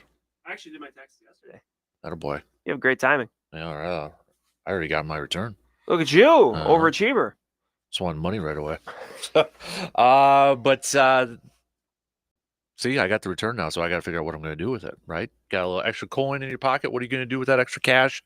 Burning a hole in your pocket? How about finally changing out that old floor in your home and getting some new luxurious carpet or vinyl planks from Wisconsin's premier flooring store, Carpet City Flooring Center in Eau Claire? Whatever style of flooring you're looking for, maybe you're not sure what style you want yet. The team at Carpet City Flooring Center is waiting to help you find that perfect new floor for your space. So what the heck you waiting for? Once you get your taxes done, go visit Carpet City Flooring Center at 3109 East Hamilton Avenue and chat with one of their awesome team members. They'll help you finally get that new floor in your home that you have been wanting for a while now. The Carpet City Flooring Center local spotlight goes to... Maybe the first time we've had a drum roll for that. I should put a drum roll on. I think this week we're going to go with Chippewa Falls McDonald Gymnastics. Ooh, okay. I mentioned before, team heading down to state. They'll be busy over the course of the 2 days. Tomorrow, the team will be in action. On Saturday, there will be 4 individual gymnasts: Ava Krista, Lily Schultz, Peyton Grunwald, and Ella Spaeth. They'll be an all-around competition, so that means they'll be doing everything. So it's going to be a busy 2 days. I mean, one thing about gymnastics is usually you don't have many competitions back-to-back. They're pretty well spaced out. Right. So that's a very physically taxing couple days for them. But I chatted with them earlier this week, and they're ready for the challenge. And as a team, they finished 3rd overall at state last year, and they're looking for a better performance coming off of last weekend when they set the school record for scoring. But know that there's still a lot more out there for them to get. So absolutely. So, Bloomer Tony, the link you sent me for the nomination did not work, so I didn't know who you nominated for local spotlight. Oh, so try again, Tony. What's the link if you're listening right now? Tried a couple times and it didn't load up. So we got next week, right? Yes, we do. There's always next week. Oh yeah. All right, Brandon. With the combine going on, which is Brandon and I were talking about this off the air. Like, is the combine, would that be something you would like to go to just to say you went to it, to experience it? And we were kind of talking a little bit about it off the air. I wouldn't want to go just to watch dudes run around. I'd almost want to go to the nightlife because you hear these stories, coaches, front office people just hanging out. Like, I mean, we walked into a bar and Andy Reid's just pulled up at a bar stool. I'd buy that man a beer, that sort of stuff. Like, I'd like to experience that, like walking around and like, it almost would remind me of Radio Row, kind of in that aspect. So I'd like to experience it just because of that. Right. And I know more coaches now are not really going and such, but still, I think it'd be kind of cool. And I think that's where you get a lot of the tampering going on. Right. Yeah. And I like that you used air quotes there when you said it, because there's the quote unquote tampering period. But yeah, you have somebody bumping into an agent. So yeah. Because I mean, and this is where I'm going to go with this. You mean to tell me the Vikings aren't talking to Kirk Cousins' representation? Yeah. If over there? I mean, they can, but but you mean to tell me that there may be like Atlanta, some back channel? Hey, the Falcons. Yeah. What's Kirk looking for here? Kind of a thing. No, that's absolutely happening. Right. So I mean, the more we are hearing, I mean, because that's a big topic and one of the bigger ones, question marks out there. Not going to get the franchise tag. Can't. Yep. Oh, he can't. That's right. Oh, he can't. Wait, no, he can. But because he's already got it like twice in his career, the number is ridiculously high. So that's where I wasn't sure, because he got it twice at Washington. Yeah. And once even though it's a new team. Yeah, even though it's a new team, that carries over. So if he would have get it, it's like really. It's like 120%. It's really, really high. Yeah. Basically, that's done to keep teams from just repeatedly franchising people. Yes. Yep. Yeah, I was actually mentioning that yesterday. I think it's like 120% higher than what it's supposed to be. Like, right. It's just a number that they're not going to do. Yeah. So the more we keep hearing about this. And it's there's a reason why Kirk released that video of him on a tennis court throwing footballs. I think it was the surface to probably try to show his Achilles. There's strategy. Involved in this. But the more you're hearing, the more you're seeing, the smokes and all that, where's your confidence level he's back next year? I'm still leaning that he's not, but it's like a 60-40. And the interesting thing I found was when it was announced that the Vikings had hired Josh McCown as their quarterback coach, within like an hour, I had seen 3 different like Vikings people make 3 different connections on what that could mean. Because at first it was like, well, Josh McCown shares an agent, has the same agent as Kirk Cousins. Ooh, does that mean they're, whatever? And then like an hour later it was, well, Josh McCown was really close when he was in Carolina with Sam Darnold. Does that mean Sam Darnold's coming in as like a bridge quarterback? And then it was, well, when Josh McCown coached in high school, you know who he coached? Drake May. Oh, jeez. So it's like, what does that mean the Vikings are? And it's just like, Yeah. well, you can kind of make a connection to whatever you want Mhm. with that move. But to me, let's put it this way. If it's going to happen for the Vikings, there's a certain point where it has to happen because he has the void year.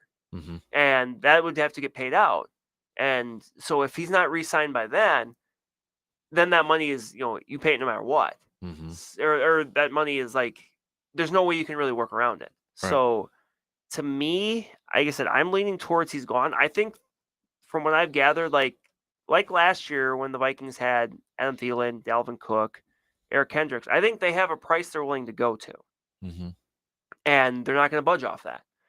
And through, as we mentioned, the definitely not talking with other teams or tampering that may or may not be happening this week. Yeah. Kirk's, representation is trying to get information from other teams, like, from Atlanta or whoever. Like, What would you be willing to give? Exactly. And my thinking too is it only takes one team. Yep. It only takes one team. One desperate team too. One desperate team that maybe says, hey, you know what? We got everything, but we just need solid quarterback play. No one's going to say Kirk Cousins is going to be like the best quarterback in the league. Right. But if you're a team like Atlanta and you have an offense that, young playmakers in theory, cheap, you feel like it's built up and you just need someone to come in there and play point guard and just, distribute the ball. Mm-hmm. And I just think that the Falcons connection there makes sense. Mm-hmm. You've got Zach Robinson, who's the offensive coordinator, who runs a bit of a, O'Connell, McVay. Well, he comes from the Rams. Yeah. Comes from that Rams tree.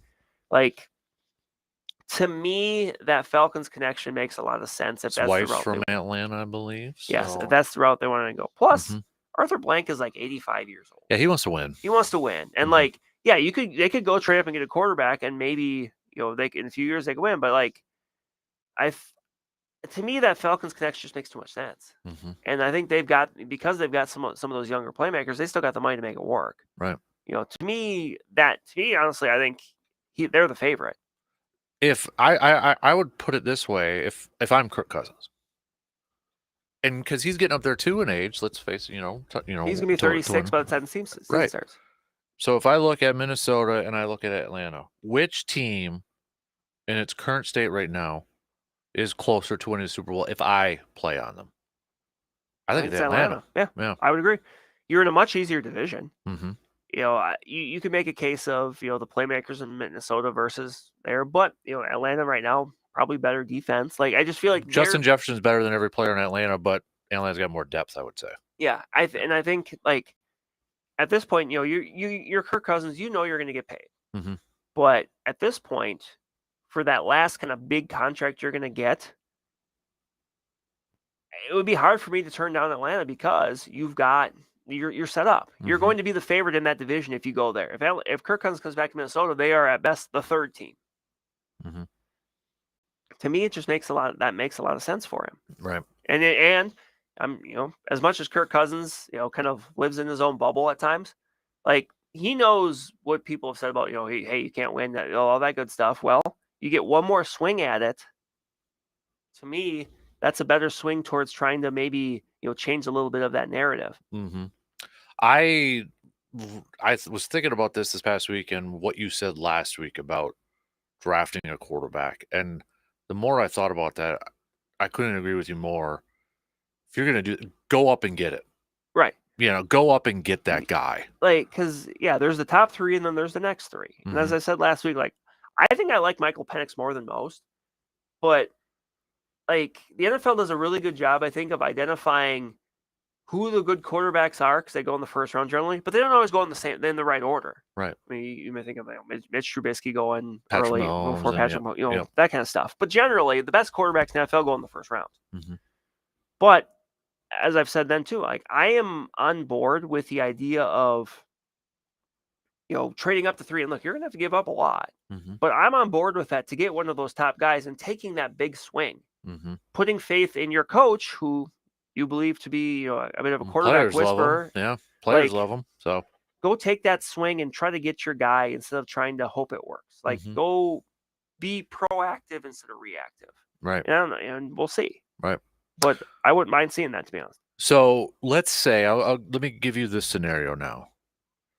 Kirk Cousins stays in Minnesota, so you don't have a need to necessarily maybe trade all the way up to. But say they stay at that spot and drafted Michael Penix Jr., the Green Bay route. Let's call it the Green Bay route. Would you be okay with that? I think so. I mean, it depends on the Cousins contract, because I don't think it's going to be like a 1-year deal. Right. So, well, Jordan Love sat for more than 1 year. He did, but that also, I mean, we've had this conversation too with Jordan Love. It also kind of killed some of the value you get out of a rookie quarterback, because he played this year and he already had kind of signed the extension and he's in line for a lot more money. Right. Like, part of the allure of getting a rookie quarterback, especially a guy that may not be a top 5 guy, is the fact that because they don't make much, you can use that money you're not spending on your quarterback position, which makes the most, and surround them with so much talent, i.e. what the 49ers had done. So I guess, I mean, in that way, I guess maybe 2 years would be the most you could do it. Let me throw another scenario at you. Kirk is in Atlanta. Minnesota doesn't move up in a draft. They stay at their spot, but they still get a J.J. McCarthy, Michael Penix, whatever. And you signed a Gardner Minshew for a year. Yeah. Kind of the reason I brought that one up is Chiefs, when they had Alex Smith already on the roster, and they drafted Patrick Mahomes, and Patrick sat for a year. Minnesota doesn't have that. Like you said, Kirk Cousins is going to sign for 1 year. Yeah, and you don't have, it's not, I mean, Nick Mullins, you're not going to go into camp and say Nick Mullins is our veteran guy. What if Kirk Cousins had 1 more year left, and they're in the same situation right now, but Kirk Cousins has 1 year left? Would you be good if they drafted a quarterback in that first pick? Yep. And kind of with that route? Yeah, with 1 year, because that was kind of the thought last year. And really the only guy that could have possibly been was Will Levis. Yeah. But, in that scenario, I would have been fine with that. But I do like the idea of, you draft a quarterback and you bring in a veteran. And there's some, look, you kind of know what you're getting when you're doing that. It's a Gardner Minshew, it's a Jacoby Brissett, maybe it's a Sam Darnold, who I've kind of, I've kind of talked myself into being okay with. What about Zach Wilson? I don't know if Zach Wilson, unless Zach Wilson's super mellowed out, would he? I mean, plus you remember, you want a veteran. I mean, he's a guy that's still a couple years. He's not a veteran. Right. Well, so he's older than Gardner Minshew, or the same age, isn't he? Are they really? I think so. Wow, I didn't know that. I'll double check it. Gardner Minshew's mustache fooled me.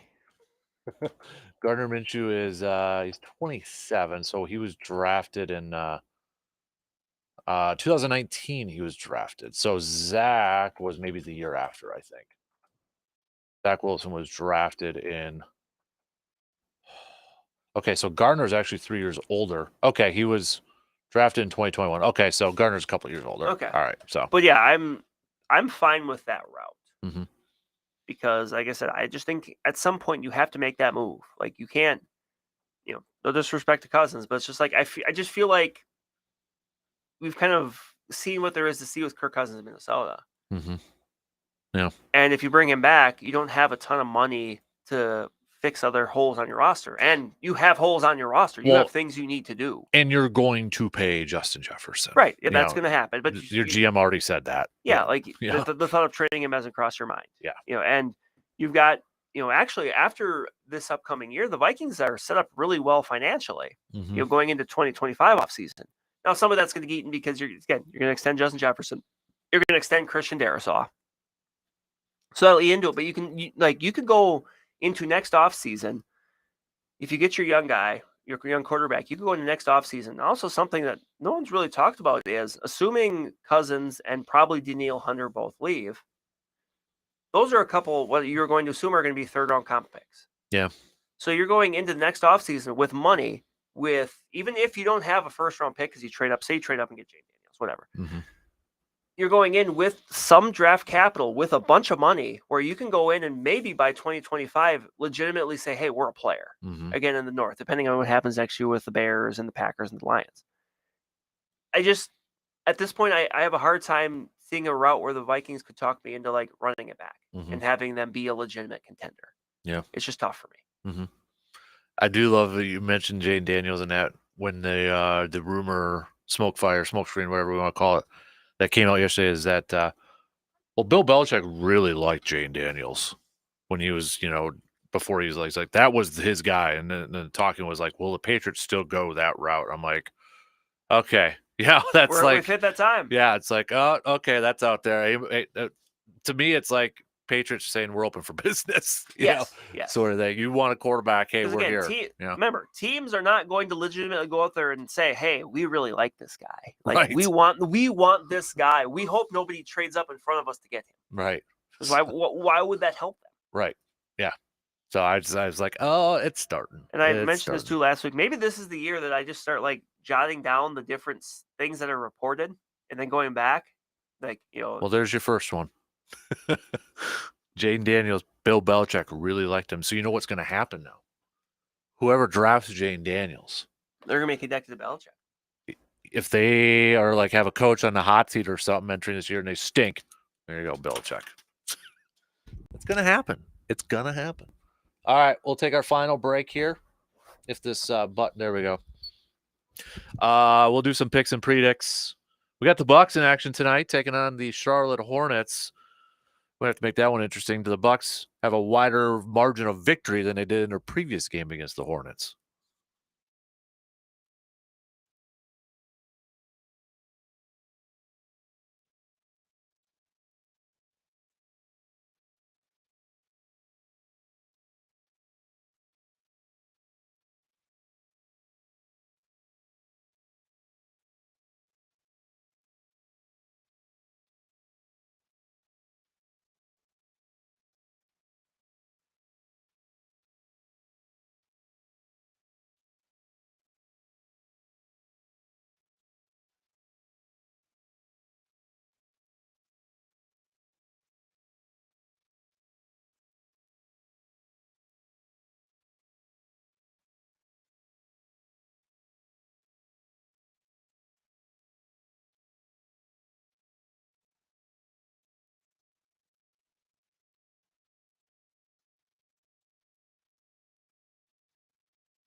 Stay tuned to next Friday, March 8th. We will announce and open up early bird registration for the 4th annual Kasper Classic. So we will announce the dates and at the same time open up online registration for that next Friday. Woo! So don't ask me anymore when it is. You'll find out next Friday. So there you go. Let's do some picks and predicts brought to you by the Elbow Room in Eau Claire. Looking for somewhere maybe to catch the races and make some picks too? You can check out the Elbow Room in Eau Claire for that. Also, head to our website, sportstalk1051.com. Click on the fan cave and make your picks and predicts for this weekend. Also brought to you by the Elbow Room. Let's do a few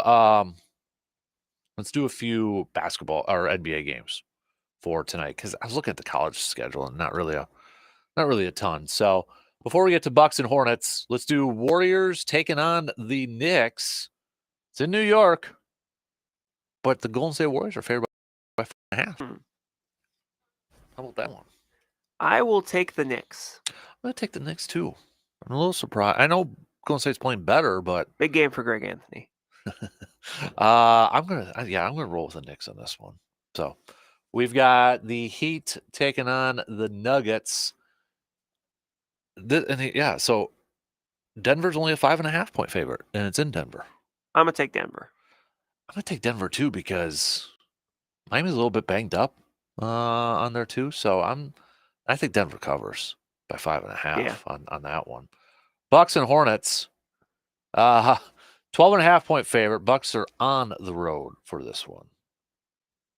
I will take the Bucks again. They will not win by as many as they did though earlier this week. Bucks win, they cover, but don't win by as much as they did. I think that's fair. That's fair. So we're looking at the latest standings here too for the NBA.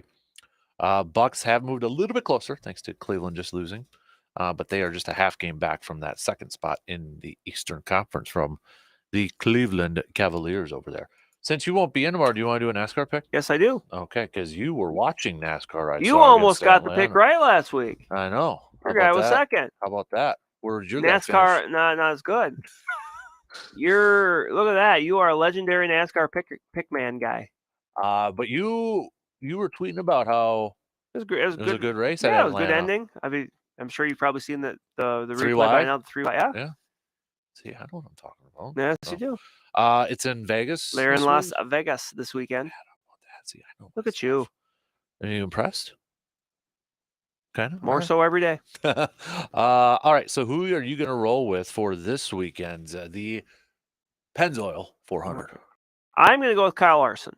That's the odds-on favorite. Is it really? Oh, I actually did not know that, but I'm going to go. Yeah. I will go. I got the list up here. This is where I'm going to go.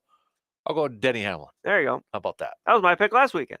So, see, I got a strategy. There he goes. That's so. Well, there we go. Got that pick as well, and that's where you can go to the Elbow Room and make your picks. There you go. Maybe you should listen to my picks, and maybe you'll have some luck when it comes to NASCAR. And have a man cave later too. And have a man cave later too. Yep. So, all right. So you got a busy schedule coming up here, Brandon, because you're going to be watching some basketball tonight, Donald Catholic Central. McDonald's, McDonald and Phillips up in Ladysmith. And then you're on the road early tomorrow morning to take in some hockey. I'll be listening to you as long as I can as I'm leaving the greater Chippewa Valley area. You can always do it because we're worldwide on the app. That's right, because you yelled at me the one time when I was listening to you in Green Bay. That's right. I remember. I was going to girl. I was going to state girls basketball last year. Yeah. And I was listening through the app, and you and Bob were having a conversation about Sturgeon Fest or Sturgeons or something, and I brought up Sturgeon Fest in Jim Falls. And you're like, wait, why are you listening? I'm like, well, because I was listening in my car. Why did I bring up Sturgeon? Might have been Spearfit. There was something about sturgeons or something, and I brought up, or fishing or something, and I brought up Sturgeon Fest. The only other time I can think of sturgeons is when Aaron Rodgers talking about dolphins and sounds of them mating, and I'm like, what's the Wisconsin version of that? And probably be sturgeons. But yeah, that was because you yelled at me. You're like, why are you? What are you doing? I'm like, I'm just pulling into. I was right at the rush center at that point, but I listened on my phone. I remember that. I've already been thinking about going there for the draft next year. The Rush? Yeah. Green Bay. Yeah. Like we're almost a year out. We are. Kind of weird. Yeah. Like I'm excited for it. I don't know what to expect. Right. It's a big unknown right now. It's gonna be one hell of a party for Mark Murphy's retirement, though. That's for sure. Maybe he'll go down the slide one more time. Well, you gotta do something one more time. You know, these. Hey, for all of you haters out there, though, he because he's technically the owner. Packers players voted him 9.5 out of 10 for ownership for Green Bay. That goes to Mark Murphy, not all of you quote unquote owners out there. I didn't even think of that part. You're right, though. So, yeah, it was all the Mark Murphy players giving him high regards. Fans may not like him majority wise, but players do. That's the only thing that matters, right? Right. So, but that report card. I think I like it because I think, and I saw JJ Watt tweet about it. The only voting that he took serious, or a lot of players took serious, was team captains when they had to vote on team captains, and this. Well, I think it also it gets all this out here. Like the thing I think of, like last year, Jacksonville didn't rank very high for their facilities, because then you have you'll have some comments about what people said. Well, Jacksonville has a new facility now. Mm-hmm. Like this, in some ways, you can almost publicly shame your ownership into making changes. Yeah, it's exactly it. But that's one way to put it. But these are obviously changes that need to be made. So it's good that I like it, and it's just interesting to kind of see and hear some of these things. And I think because part of that too, and I don't know if it would at any points, but if a team maybe wants to add free agents, but a free agent looks at this and I don't know. I don't know if it might be the main thing, because people talk, but it's like, well, the one person might have had a bad experience with the team, and then you look and see, I don't know about this, the childcare thing or the food or the facilities, whatever. Yep. Locker rooms, you know how they look, but it's a PR thing too. Oh, sure. I mean, if you're ranking high, you're going to let people know about it. If you're ranking low, well, you're going to try not to be ranking so low next year. But as an example too, do the rankings mean that the top ones are always the top of the NFL? No. In fact, it's kind of the I mean, Miami made the postseason. Yeah. But Minnesota missed the playoffs. They were them too. Green Bay made the postseason. They were 3. But again, second to last was Kansas City. And they ranked bad last year too, I remember. And again, the only thing that I think that saves them from dead last is Andy Reid's A+ grade on there. Otherwise, they would probably be dead last. Which is interesting. We hear about certain owners. Mostly, I think it's mostly when they do something questionable or maybe something really good. I'm trying to think of Robert Kraft. You never really heard too much negative. I mean, you get some off this field stuff. There's some, but not too much. But not like a Dan Snyder. Right. You didn't really hear anything about Clark Hunt, though. No. For the Chiefs. So for him to be ranked the worst is, I don't know, it's kind of surprising to me. And I didn't read it. Why? I guess I could look up there, but that'd be interesting. It's kind of interesting to see some stuff like. And on the flip side is you hear the Dolphins owner Ross. We've heard some weird stuff about him. A+. Yeah. He got an A. So now he's trying to sell a portion of it. Maybe they were looking at Dan Marino. That's why they gave him. Maybe some people let Dan Marino on the team. I don't know. Snowflake the Dolphin. Mm-hmm. Makes field goals. He does. Unlike Ray Finkel. I'd probably take Snowflake the Dolphin over Anders Carlson right now. What would the water be able to stay unfroze? Heaters. You have heating coils like you have under the stadium. There you go. That could. Yeah, you can't have the heaters in. Well, you got a heated hot tub. But you couldn't have it too hot. Right. Because you don't want the Dolphin to cook. Right. So, a comfortable. I'm just going to throw a temperature. 70? I was 72. Yeah. But then you might have fans trying to jump in. What is your thoughts on the storm in the court? I mean, I don't mind it. I think it has its place. I think sometimes it's a bit overdone. I think teams or schools can easily shut it down if they wanted to. They could. I think that part of the reason this was made a big deal is because it was Duke. Mm-hmm. I mean, the thing happened earlier with Kate and Clark where at first they weren't sure. So I think that was kind of the one where people were like, maybe we need to rethink this.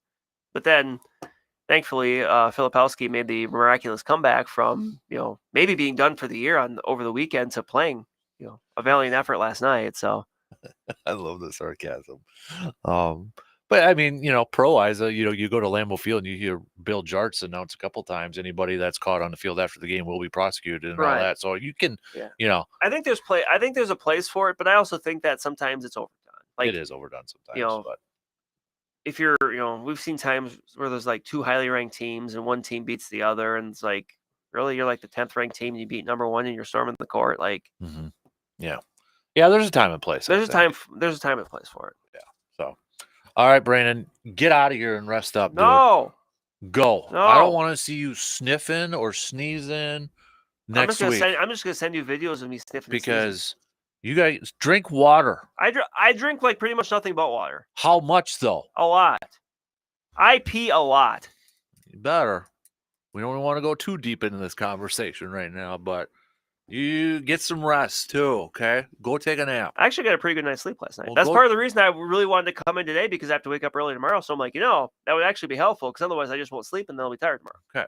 Well, go get some rest. You got a busy couple days, okay? I do. Go get some chicken noodle soup from Ma.